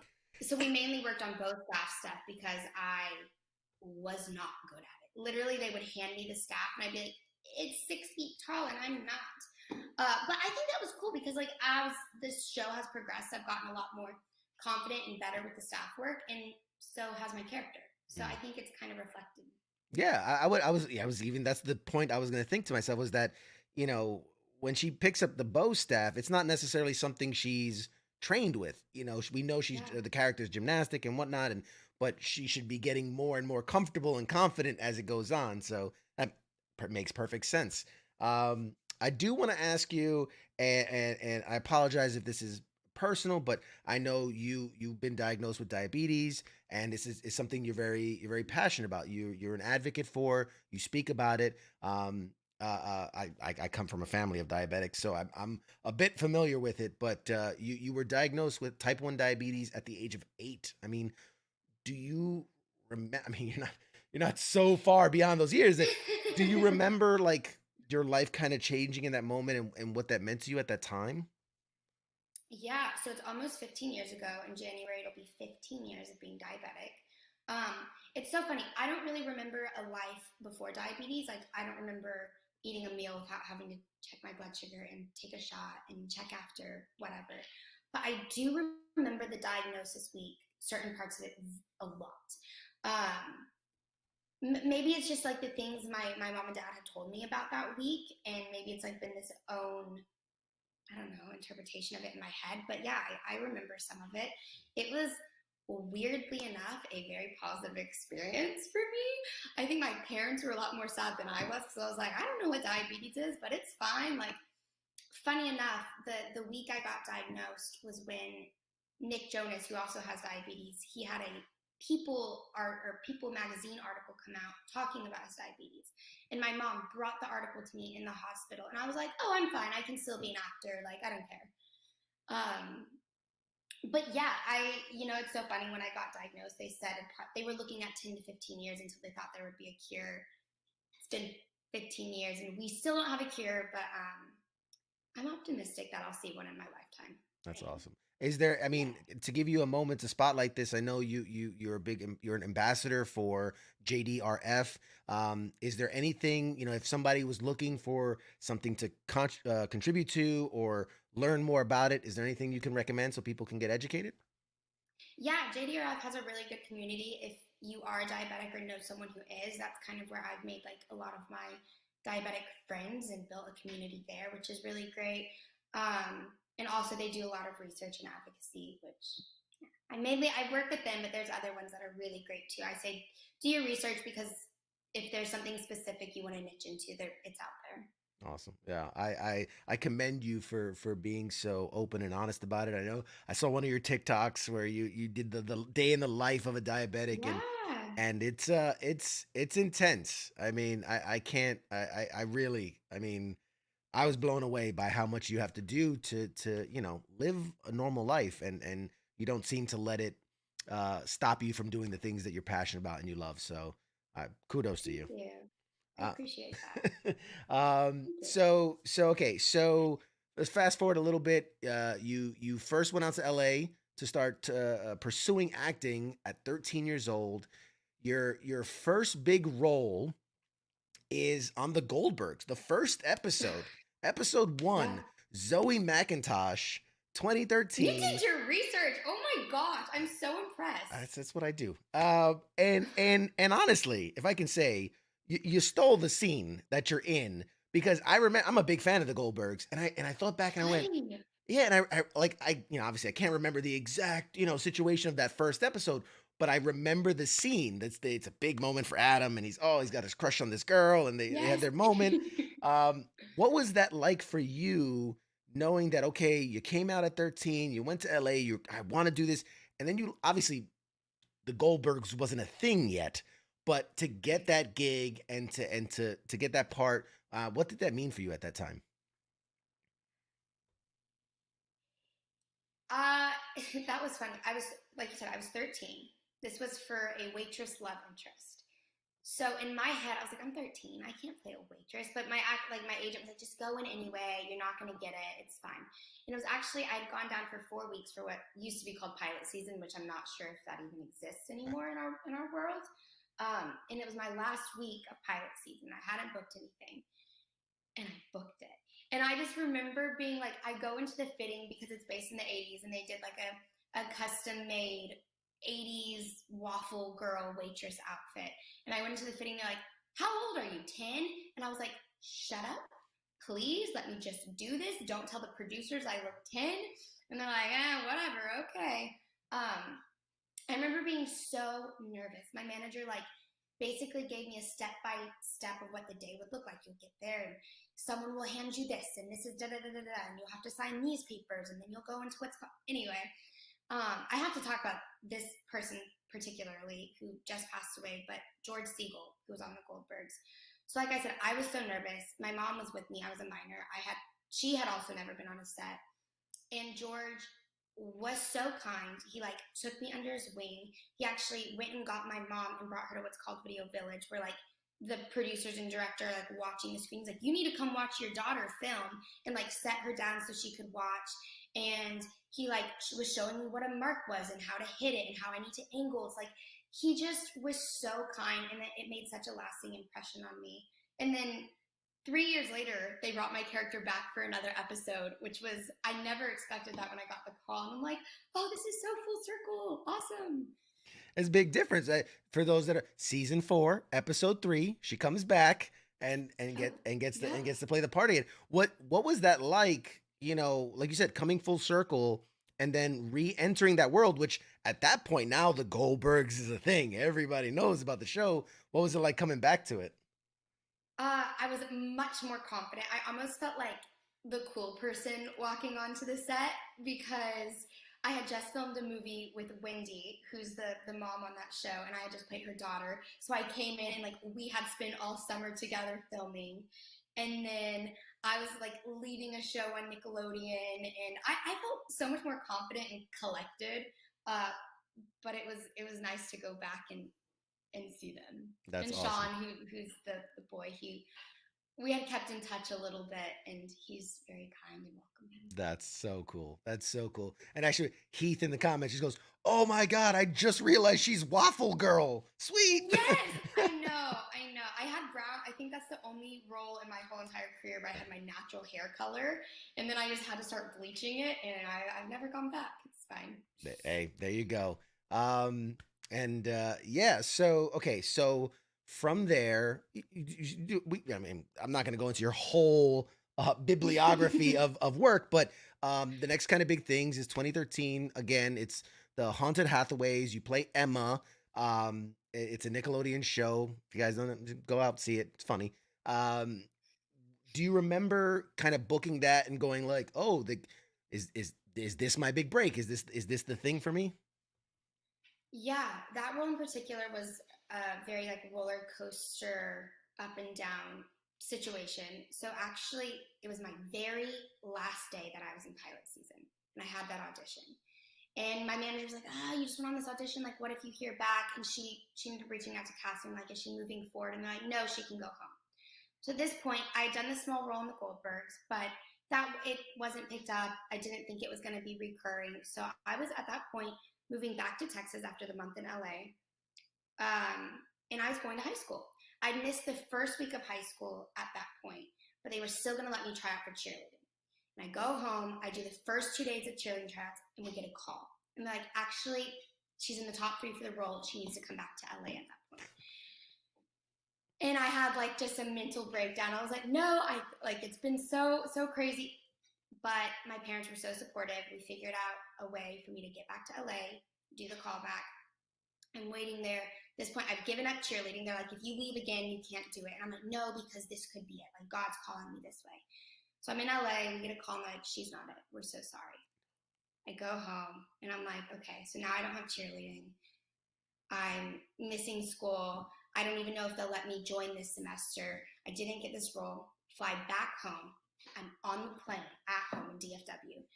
And they're like, "You need to fly back. You start working tomorrow. You booked it." And I just start bawling because I'm just like, "What do you want from me?" At that point, like that's really expensive. Like, they had just paid for me to be in LA for a month, like, and we were out of money. So it was very traumatic, very hard. But I am so grateful that we made it work, because that's Haunted Hathaways is actually where I met the 2 creators of Belle and the Bulldogs, which I would say was my big break. It was a 2-season show. We did 40 episodes that I was leading, and had I not done Haunted Hathaways, I don't think I would have gotten that. Yeah, no, that's so all around it worked out. But at the time, I was like, "God, what are you doing to me?" It's what a great way to like welcome to Hollywood. It's literally one day we want you and one day we don't. Like, that's literally in your case exactly what was happening. And then, like you said, in 2015 you get Bella and the Bulldogs. I mean, what an astounding career. I've got to say, and I know you're young in your career, but the fact that you've gone from Waffle Girl to co-starring in a big show to leading Bella and the Bulldogs for 40 episodes, like you said, like that's fast. I mean, I don't care how you slice it. That is you're skipping steps. I mean, how do you feel looking back? I mean, obviously now you're doing Stargirl and you're leading that, but I mean you're just knocking them out of the park right out the gate. It is fast, and everything has like almost exceeded my wildest dreams. Like, I'm a big dreamer. I set goals and I tend to get them, but it's almost been faster than I expected. And I was shooting for the stars. I was. And recently I sat down with Jeff, and I'm like, I feel so blessed to be at this position in my career, but I'm a little bit confused. I'm a superhero. At 22 years old, I'm like, what's next? And his answer was so beautifully put, and just puts him in a nutshell. He's like, "You just want to work with people that you love. Make that your priority." And I'm like, "You're right. Okay, fine." Wow, that's beautiful. Like that, be happy what you're doing. It's a great mantra to stay in the present, right? Stay in the moment, but then, be around people that lift you up. I love that. Now, so obviously let's get into what people really want to hear about. The thing of the moment. 2020, you get Stargirl, Courtney Whitmore. 26 episodes are down. Season 3's coming. I got quick kudos because for people that don't know, you won the Saturn Award from the Academy of Science Fiction, Fantasy, and Horror for Best Performance by a Younger Actor in a Television Series. I mean, congratulations. That's a huge accomplishment. Thank you. In about a couple months, I'll have my trophy in here, but right now it's still like on my fire mantle. I was like, no, I'm proud of this thing.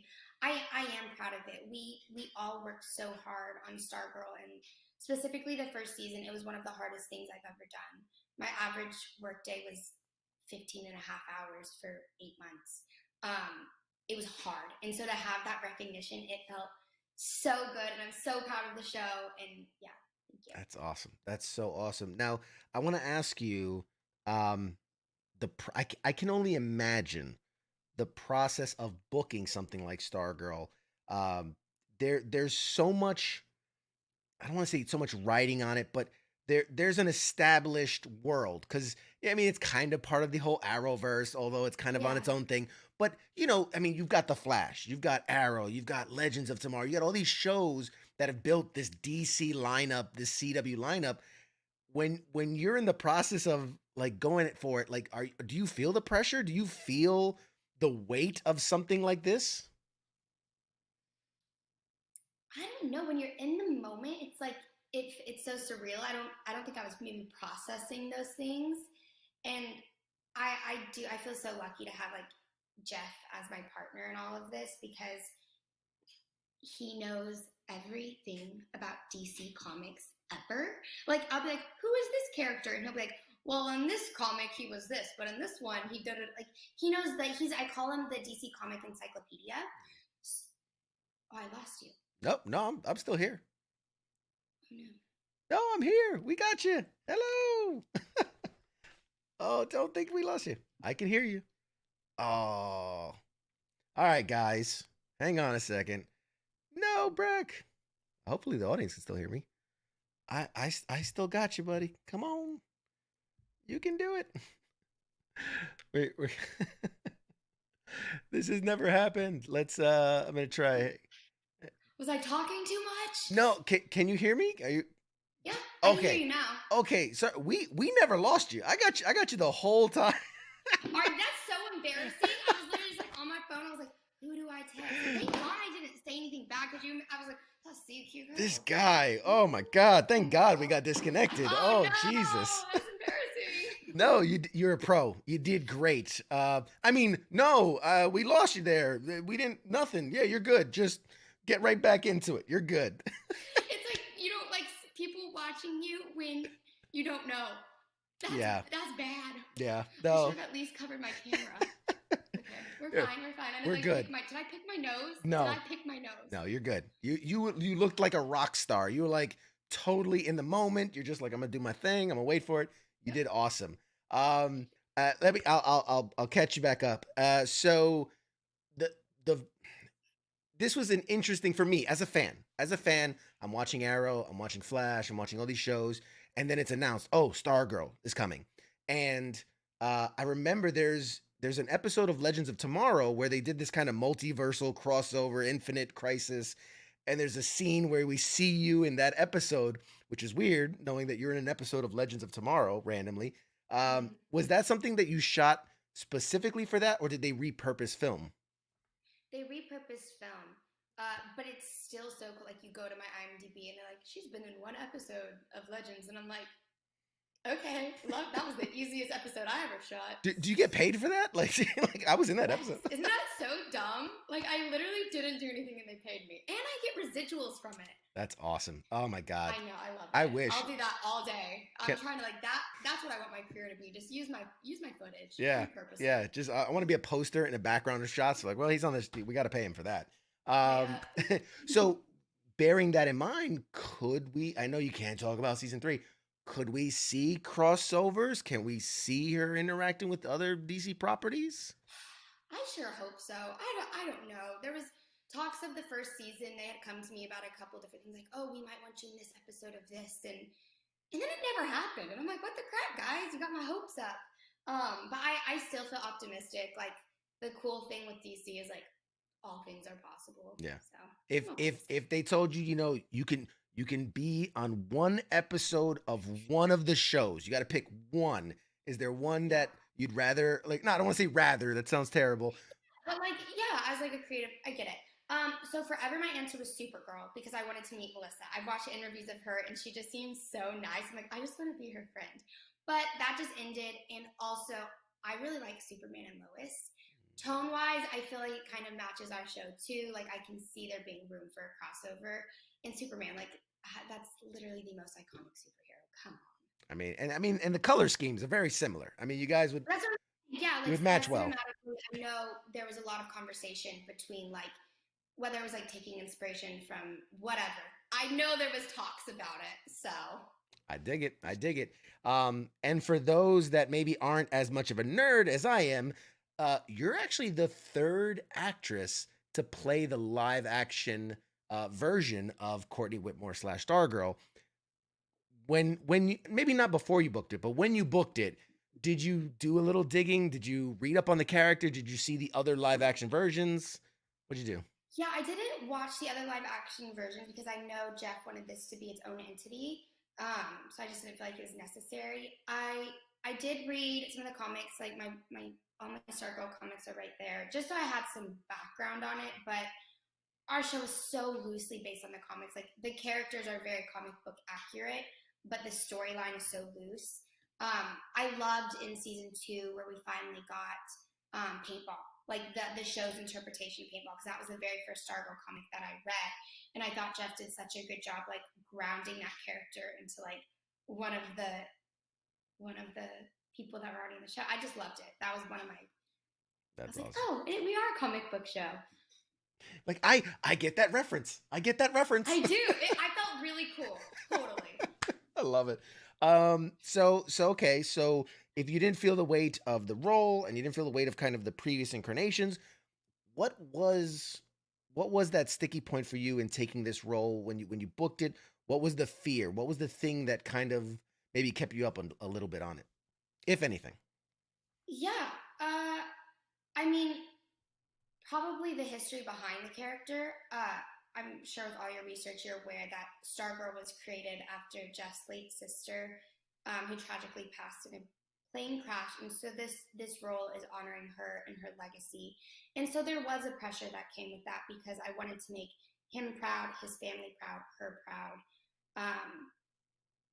But once again, and I'm probably beating a dead horse at this point, but like Jeff has been such a great leader and made me feel so confident and comfortable with that he has eased any pressure that I felt from that and just been so complimentary that I'm proud of what I've done as Stargirl at this point. But there was definitely like a few conversations I had to have where I was nervous and they had to be talked about.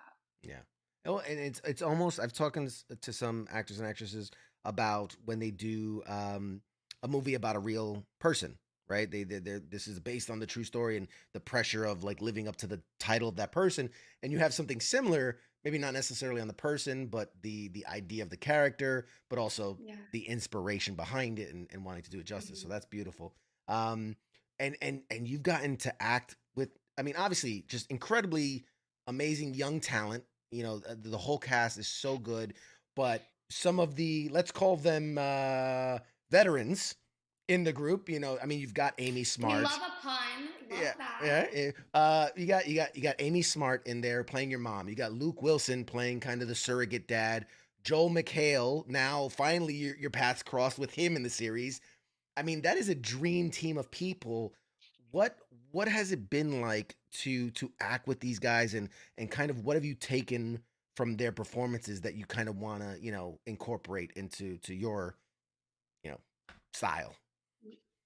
Yeah. Another thing I was nervous about is working with Luke Wilson. Legally Blonde was one of my favorite movies growing up. And so when I met him, I was so nervous. We actually, weirdly enough, we met for the first time going to the big facility to see Stripe, where they created the big robot. I was so nervous. I was like shaking. And I was like, I knew he was from Texas because I had also done my research. And so I met him like, Dallas Cowboys, right? And he's like, I'm like, okay, this is going great. But no, he and Amy and Joel are so amazing. You would never know they have the resumes and careers that they do because they are all so kind and humble. Like, I mean this in the best way, but Luke could get mistaken for like one of the crew members half the time because he's just like chilling. And Amy, like, she's such a mom on set. And so from like a creative standpoint, for me, like, I think they're very giving actors. Like, even when it's the camera's not on them, they're giving you stuff to work off of, which is not always the case. And I hope to be able to do that for other actors one day. I mean, I hope I do it now, but like continue to do it as they have. And then Joel, I have to talk specifically about him because I finally got to really work with him this season. That man is something special. Like, not only is he like 6'5", buff, super cool, super funny, and he's nice. I'm like, what the crap, Joel? Like, you're so cool. And he's a really good actor. Like, I don't think I've ever seen anyone busier, and I get why. Like, he would wrap Friday night at 2 a.m, fly to Vegas for a stand-up show, fly to LA for a family dinner, and then fly back to Atlanta on Monday to film again. Like, he doesn't sleep, and he was an inspiration for me just all around. I'm like, this man works his butt off. Oh, that's amazing. Yeah. And I mean, it's part of his charm. I think a lot of the characters he's known for is this very like scruff whatever you want to I want to say asshole. He kind of plays the character perfect. So well. But you know, I don't know. I heard somewhere, and you don't have to confirm, but I heard somewhere where it's like some of the best guys playing bad guys are some of the sweetest people, and then some of the best good guys, little. I have to say, we don't have any bad apples on our set, but I have a special place in my heart for all the villains, like the ISA, the a-holes. Like, they've all been so nice. Oh, okay. I wonder, there's got, because, you know, like I've heard things from like the guy that plays Negan on Walking Dead, and like all these guys that they're just the worst human being on film, being just the sweetest, you know, big cuddly teddy bears off camera. So it's something nice. It's nice to know. Um, how's, you know, like you mentioned earlier, the life of this show has existed within a pandemic.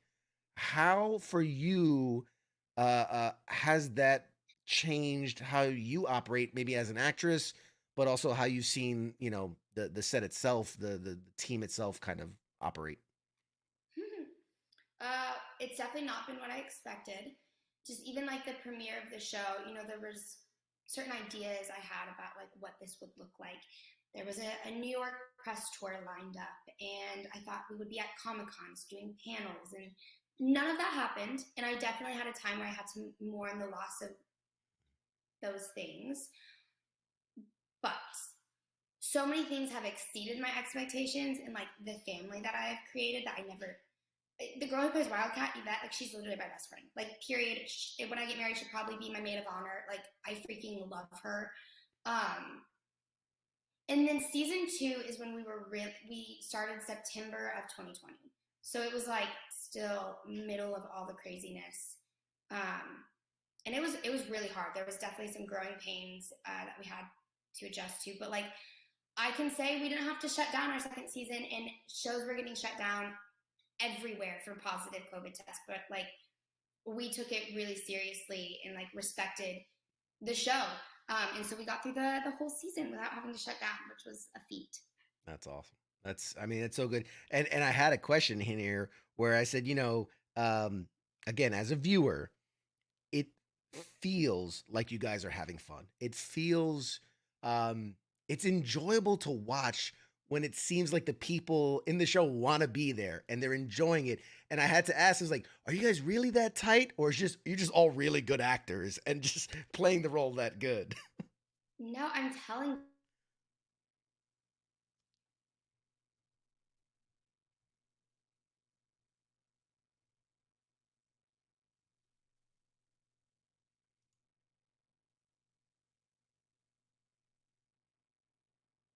Oh, I don't know if you can hear me, but I think we lost your audio. Oh no. Oh no. All right, hang on, guys. I think. Oh no. Oh no. All right, let's see if we can get Breck. I don't know if you can hear me, but I think we lost you. Oh, you can hear me. Oh goodness. I can't hear you. Can can I get you to disconnect and try to reconnect? I'm so sorry. No, I can't. Oh no. I'm so sorry. Sorry guys. I don't know why are we having connection issues? Okay, you guys can't hear her either. Okay. We'll give her a second here. Um, I'm so sorry about that. I thoroughly apologize. Let's try this again. I think we're getting her back. Hello? Oh, there we go. Okay, we got you. I can't see you guys. Okay, hey, but I'm so sorry. This never happens. This never. Okay. I don't know what's Hey, going on. technical difficult. It does happen to me. It's a lot. So maybe it's me. Maybe I'm the problem. All right. Well, we can hear you. We can hear you.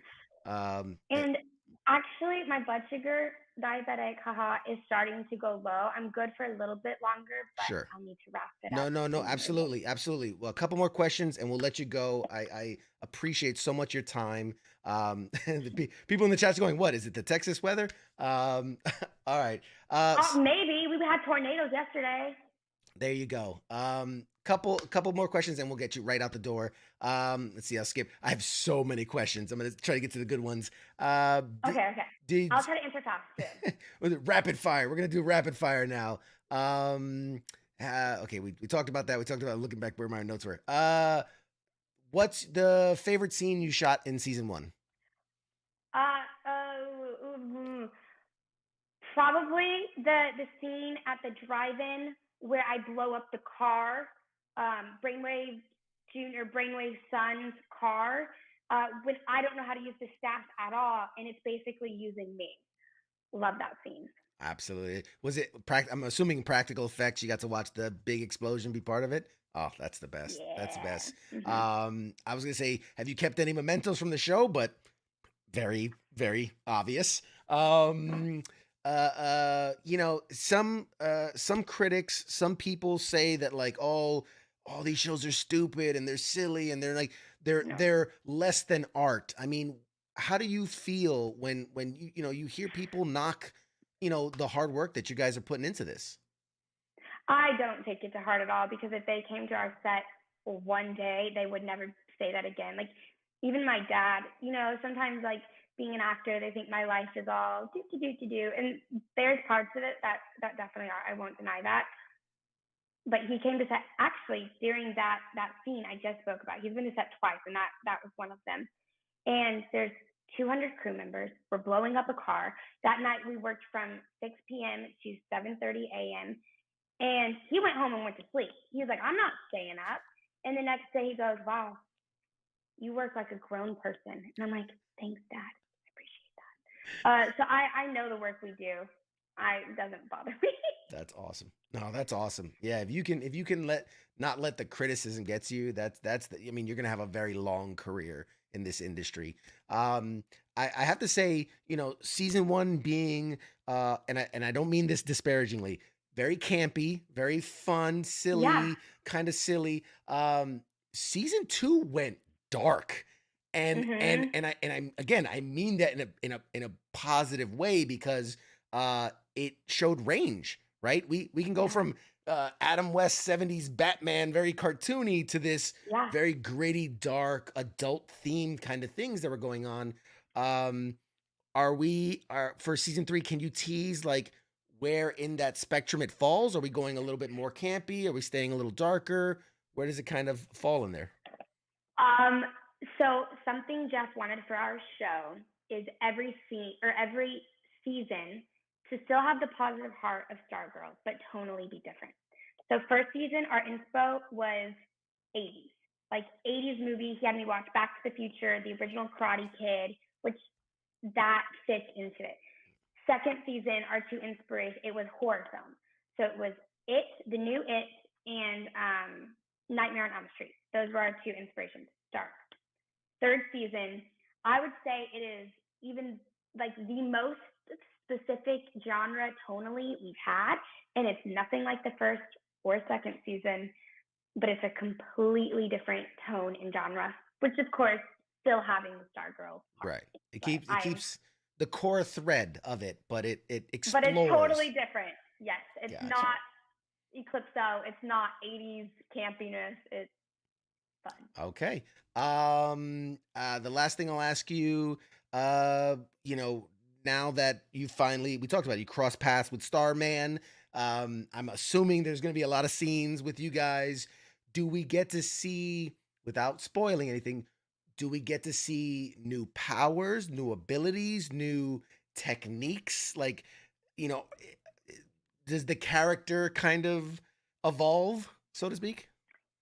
Yeah, I mean, generally speaking, I can only imagine if there's like, Starman who's been doing it for years, hanging out with Stargirl, that there'll be some that just makes sense to me. I don't know though. A passing of the torch.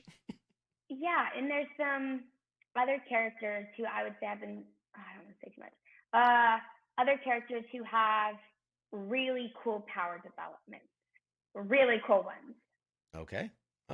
Yeah. And then the last thing, I've seen it happen, especially with the CW shows, but really everywhere in the superhero genre, where season to season or movie to movie, we see uniform changes, we see upgrades, we see changes in visually and functionally. Are we going to see some changes throughout the season with Stargirl? No. I've tried. Because, listen, I love how comic book accurate the Stargirl costume is. And it's pretty functional. It is. I'm wearing boy shorts and, Converse, basically. So that part's great. But I'm like, listen, if I want to eat a pizza and, drink a soda on Stargirl Day, it ain't gonna look good. You know that. I know that. You won't tell me that, but we both know it. And so, I tried on. I actually, Yvette and I, who plays Wildcat, we snuck up into the costume department and stole the Wildcat suit. And I tried it on. I was walking around set with a Wildcat suit on. And I was, showing Jeff photos. I'm like, doesn't it look so good? Don't you think Stargirl would look so cool with, a one body? And he was like, his joke is, season 13, we'll do that. And I'm like, great. Awesome. But I don't know. I actually think he might be open to the idea. So not this season. We'll see. Yeah. And there's also the classic trope where it's parallel universe dimension hopping, and we see another version of Stargirl in a black and red uniform and evil. And I would love, although, yeah, I don't think Stargirl would ever be evil. She's just too pure heart. Well, I say that, but she definitely got possessed by Eclipso. So. It could happen to the best of us. I mean, the purest of hearts, Hey, Brec, thank you so much. You've been so awesome. Where can people follow you on social media? How can they support? What do you want to promote? Do you want to tease anything that's coming up? The floor is yours. I do Instagram some. It's my name @Brec Bassinger. I really don't tweet, except I do live tweet almost every single Stargirl episode, just because I think it's fun connecting with people. And then my guilty pleasure is TikTok. I do it half seriously, half as a joke, but I just have so much fun doing it. My brother and mom are like, hey, can't you monetize your TikToks? You could be making money. I'm like, no, because then I'm a TikToker, and right now it's just fun. So I do TikTok. It's also my name. Awesome. And you do have a YouTube channel out there that's been oh my gosh, a little neglected. Yeah, vacant. Yeah, I know. I was gonna get back into it because, like I said, I do real estate investing as well, and I wanted to start kind of doing those types of videos because it's something I'm also really passionate about. But filming just takes up a lot of time. So hopefully it's on the back burner right now, but hopefully I'll bring that forward. All right. Well, awesome, guys. You can check her out @Brec Bassinger on all the social medias. I cannot wait for season 3. We're eagerly anticipating when the date will be to see when it comes out. So excited. Brec, thank you so much for joining us. You're a friend of the show forever. Anytime you want to come back and we can nerd out together, we'd love to have you. I'll give you the last 10 seconds or 5 seconds to say goodbye to the audience, and we'll toss it to break. Thank you. First of all, thank you, CT, for having me. This has been so fun. I'm always down to talk Stargirl. I love it so much. Thank you, everyone, for watching and sending in questions. And thank you for supporting Stargirl. It truly means the world to me. Awesome. All right, guys. We'll be right back with more after this. I'm going to go say bye to Brec. We'll be right back. Shots.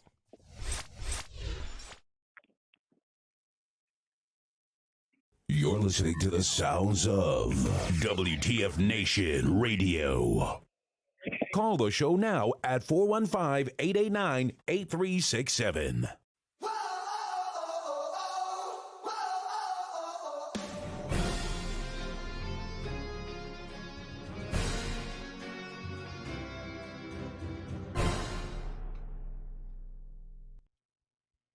Well, I'd say welcome back, but we never left. We never left. You're welcome for getting a glimpse behind the curtain. She just left it up. She just left it up, man. It doesn't matter. We never left you. We've been here the whole time. I'm sorry. Hey. I'm delirious at this point. I'm delirious. You know what though? That interview was amazing. How great is Brec Bassinger? Nice. I'm gonna stress the jur. TikTok because I'm. She like, actually, let me tell you, she actually puts out good content. I didn't want to be weird about it, but I was like, I love you on TikTok. Like I wanted you. She puts out funny stuff. There are plenty of people that just put out stuff, and it's like, whatever. She puts out good stuff, man. It's funny. She was so sweet. She absolutely was so sweet. And it was so funny when you're like in your corner and she's like, don't put baby in a corner. Like, oh, someone's taking radar side for once. It's great. For once. Please, people in the chats are always on your side. Because I'm right. Anyway. Yes. That was great. That was such a fun interview. She was great, I man. had a lot of fun. No relation to Kim Basinger. No relation. And I talked to her, I mean, unless you guys heard that part before the interview, I wanted to stress it's Bassinger versus Bassinger, which is like Kim Basinger, even though it's spelled the same way.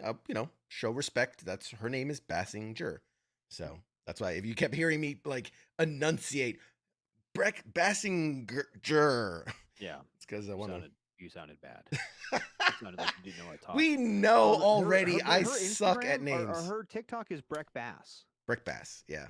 Yes. Everywhere else is Brec Bassinger. It's got the little circle, the check mark. Yeah, because she's verified. Well, I didn't know that. I assume so. Hi Tim. Hi Greg. Greg says she was super personable. Great interview. Well, first of all, I'll thank you for the great interview part. I honestly take that to heart. Thank you. I put time, effort, and love into this. I love what I do. And yes, she was amazing. What? We get the great. Okay. What is it that we get? Do we get the best of Hollywood? Like, is that what it is? We get the best people in Hollywood that will do the show? Because, I mean, you hear nightmare stories about this guy and that guy and drugs and beating up hookers. Like, you hear the worst of the worst, but everyone we talk to is always the nicest, most humble, and even off camera when you can't hear us, typically when I don't know what happened, but when things are working correctly and you can't hear us, they're the nicest people. They're so sweet. They're so nice. Everybody we've had on, honestly, every single person we've had on. Yeah. I can't think of anybody that we've had on would be like, God, that guy was a dick. Yeah. No, nobody. Everyone's been great. And I really, really do appreciate it. That was so fun. And honestly, to understand, guys, to really put it into perspective, this woman just spent the last 6 months grueling shoots, 16-hour days, wrapped shooting 3 days ago. Picked up all her stuff from LA and went home to Texas and then dialed into this show. Like, think about that for a second. Like, you get home after a day, you're like, I don't want to do shit. I don't want to do nothing. And this woman just put 6 months of work into filming a show and then did this. I mean, All the respect. When is the new season being released? They just finished filming 3 days No, ago. but I know, but you know how that works. They know don't- when it's going to come out. They have an idea, but it's not locked in yet. Okay. Yeah. I would assume if I were a betting man, I'm not. We're in March. We're in the end of March. I would say Probably like October. at the very earliest, end of May, like last week of May, somewhere between there. If they want to release like a summertime show, right? Because then they can do the June, July. They get those summer months when kids are off school and things like that, less stress. Or they do the start of the new season is usually like in September. But because a lot of think the shows that are on TV right now, like Flash is on, Superman and Lois is on, Legends is on a break, Supergirl wrapped, and what's the other one? Arrow wrapped a while ago. So based on how they're spacing out these shows, my guess is it's going to be a summer show. It's going to be somewhere in like June, July. It's guessed, complete guess because they haven't announced it yet. But okay, we'll hear soon enough. Yeah, absolutely. You guys are funny. Scott says, "Yeah, maybe shitty people don't want to do interviews." That's a fair point. That could very well be. That is a fair point. Scott gets for a like bunch of podunks in their basements. Hold on. Scott gets the sorry about it of the night. Shitty people don't want to do interviews. Fair point. Not with us anyway. I don't. Fair point. Fair point. I sometimes wonder how people are so nice to us to give us their time. And there's another so here's another point that I really want to run home too.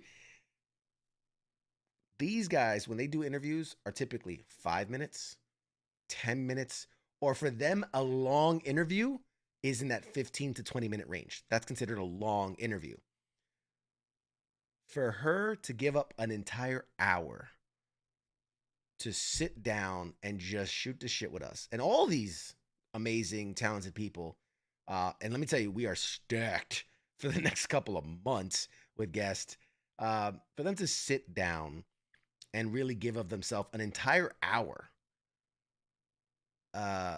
willingly and only once.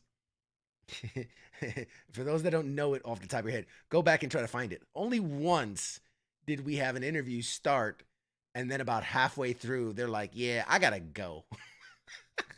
It was a work thing. They're like, "Look, sorry, I gotta. It's a work thing. I can't." But that was a fun one. I'm not gonna name names. If you want to find it, go back and find it. But that was an interesting. Do you remember, right, Radar? Yep. You were there. I was like, I was there. Anyway.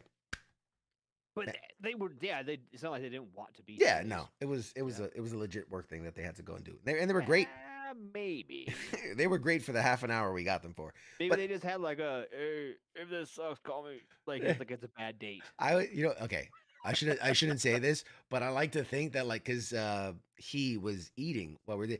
Like all of a sudden you got like that blah, blah, blah, blah, blah, blah. Like I got the bubble guts like I got a work thing, I gotta go. But I mean, but honestly though, when we look back at it, like we really are kind of blessed with this. Oh man, so blessed.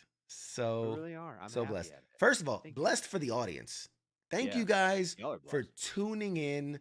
You guys just gonna hang out. That's all you Chats. hang out, Yeah, listen to man. radio. But again, the same way I said you're giving up an hour or two if you hang around for the whole show, or 3 if we really ramble. And you give of yourselves to be here and be part of it. And this is as much yours as it is ours. I seriously mean that wholeheartedly. When people send me thoughts, ideas, we've had people send in like fan art. We've had people send in gifts, right? Remember hold on. Can I still do it? Can I still cue that up? Oh, if I can still, yes, I can. Hold on. I can still cue it up. Sorry. Oh man. That was somebody sent that to me. I mean, so nice. you guys are the best. For the people that support on Patreon, God bless you. I love you. The people that buy the merchandise, the 5 people that have bought a shirt, you guys are awesome.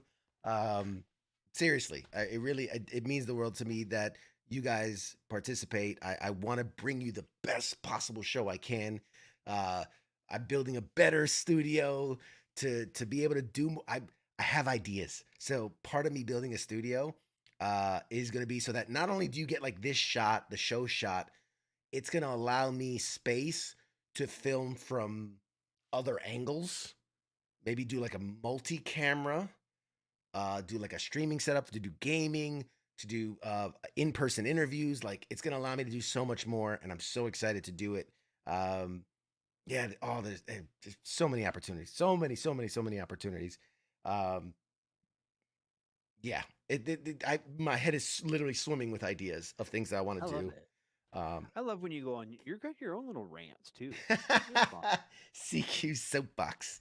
Yes. Radar's Yes. rants and CQ's soapbox. And Heath still 100% perfect attendance, man. You know, when we hit 100, you get when we hit episode 100, you get like a cookie or something. Yes. You get a gold star.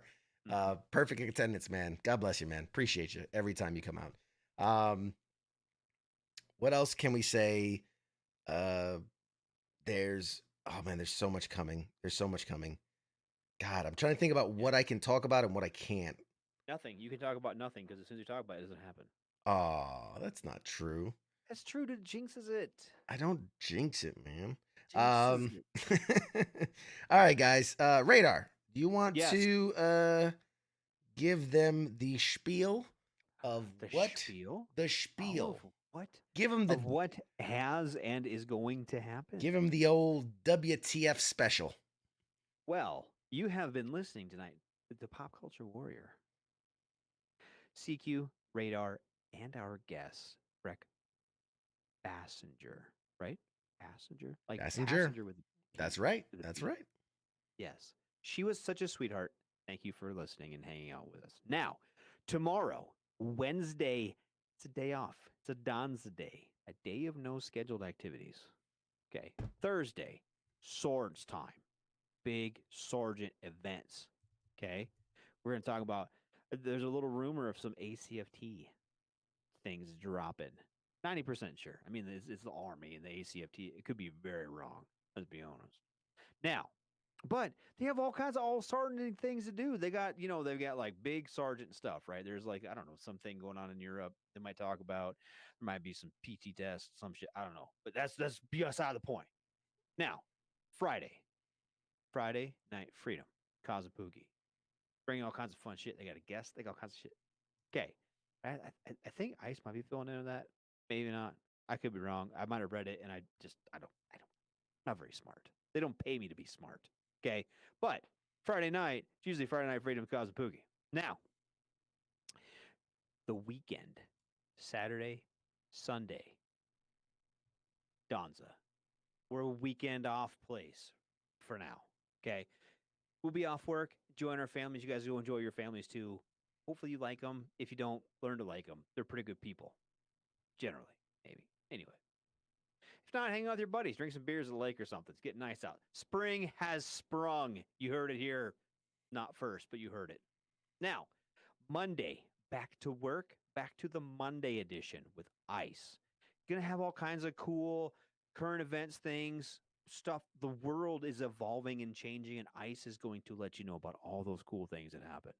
Okay. Then Tuesday, you're going to swing back. You're going to do like a column left right into CQ and Radar's Pop Culture Warrior. You'll be here. We'll be here. It'll be a fun time. Heath will be here. That is definitely us. Let me give you guys a tease what we got coming up next week. We got an incredible. He kind of started out doing stunts and worked his up. I don't want to say worked his way up. That sounds terrible. But also is an actor.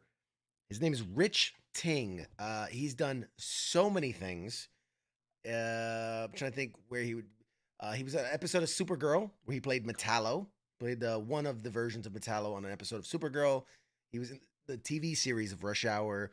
Episodes in Waco, NCIS, Girl from Nowhere. He is in, I think there's that Netflix series right now, All of Us Are Dead.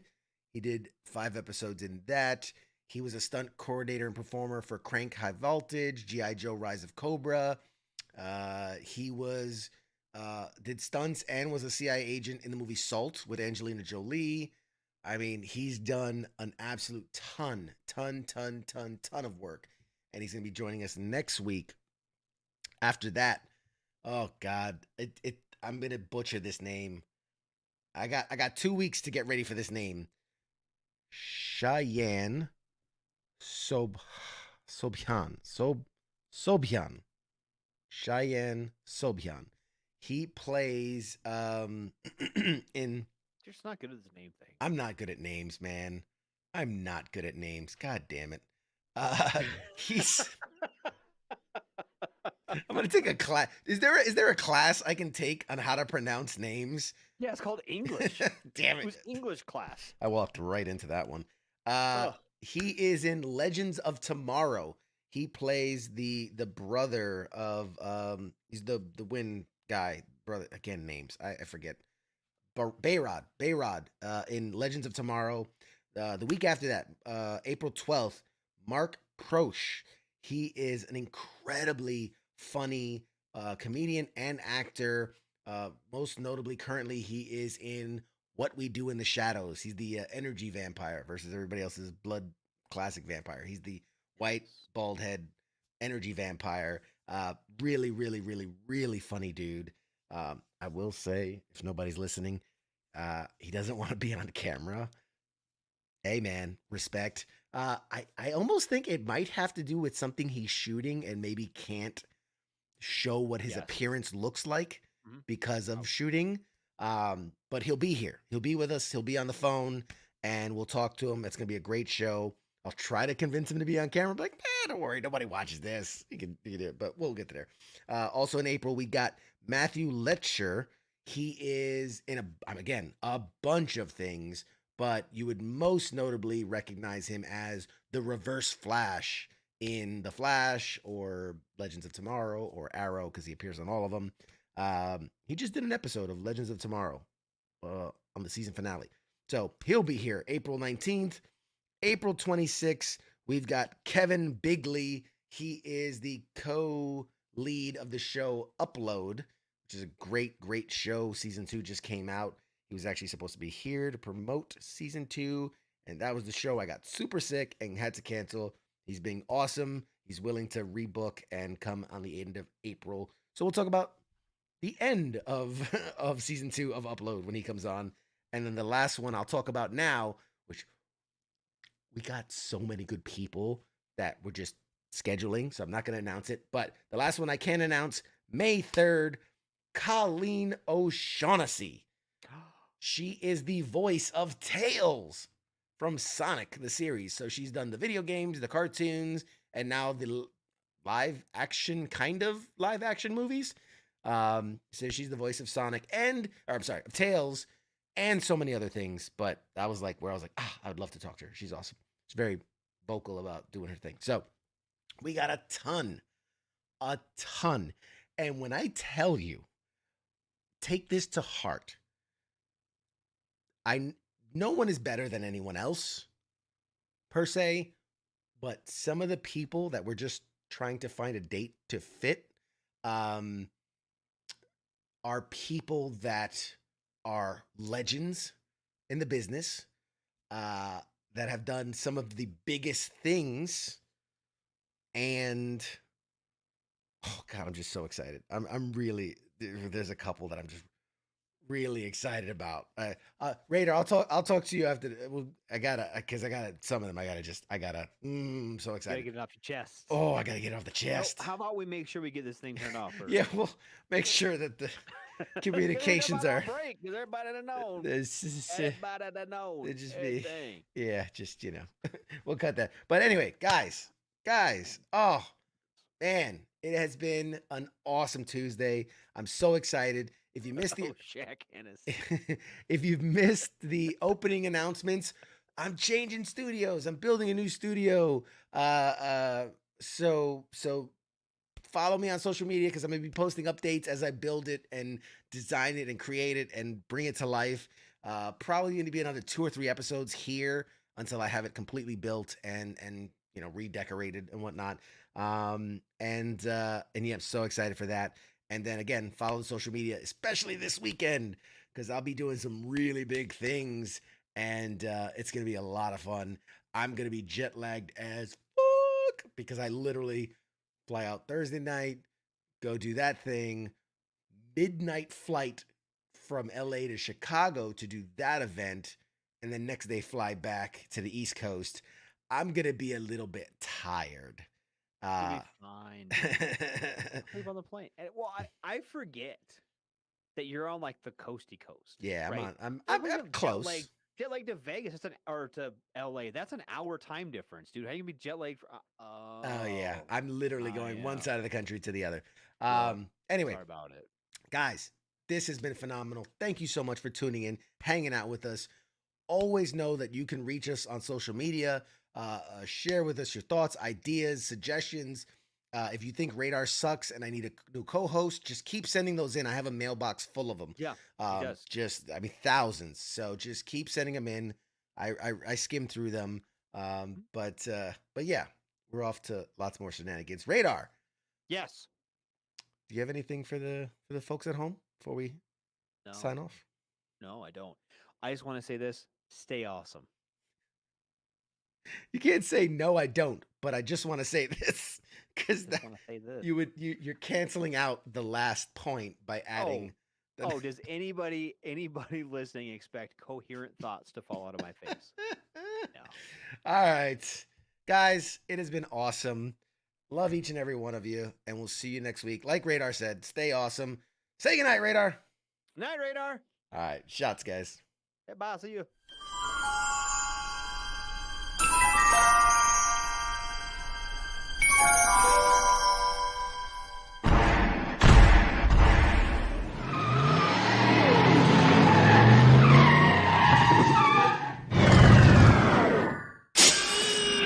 Doc! Oh, no!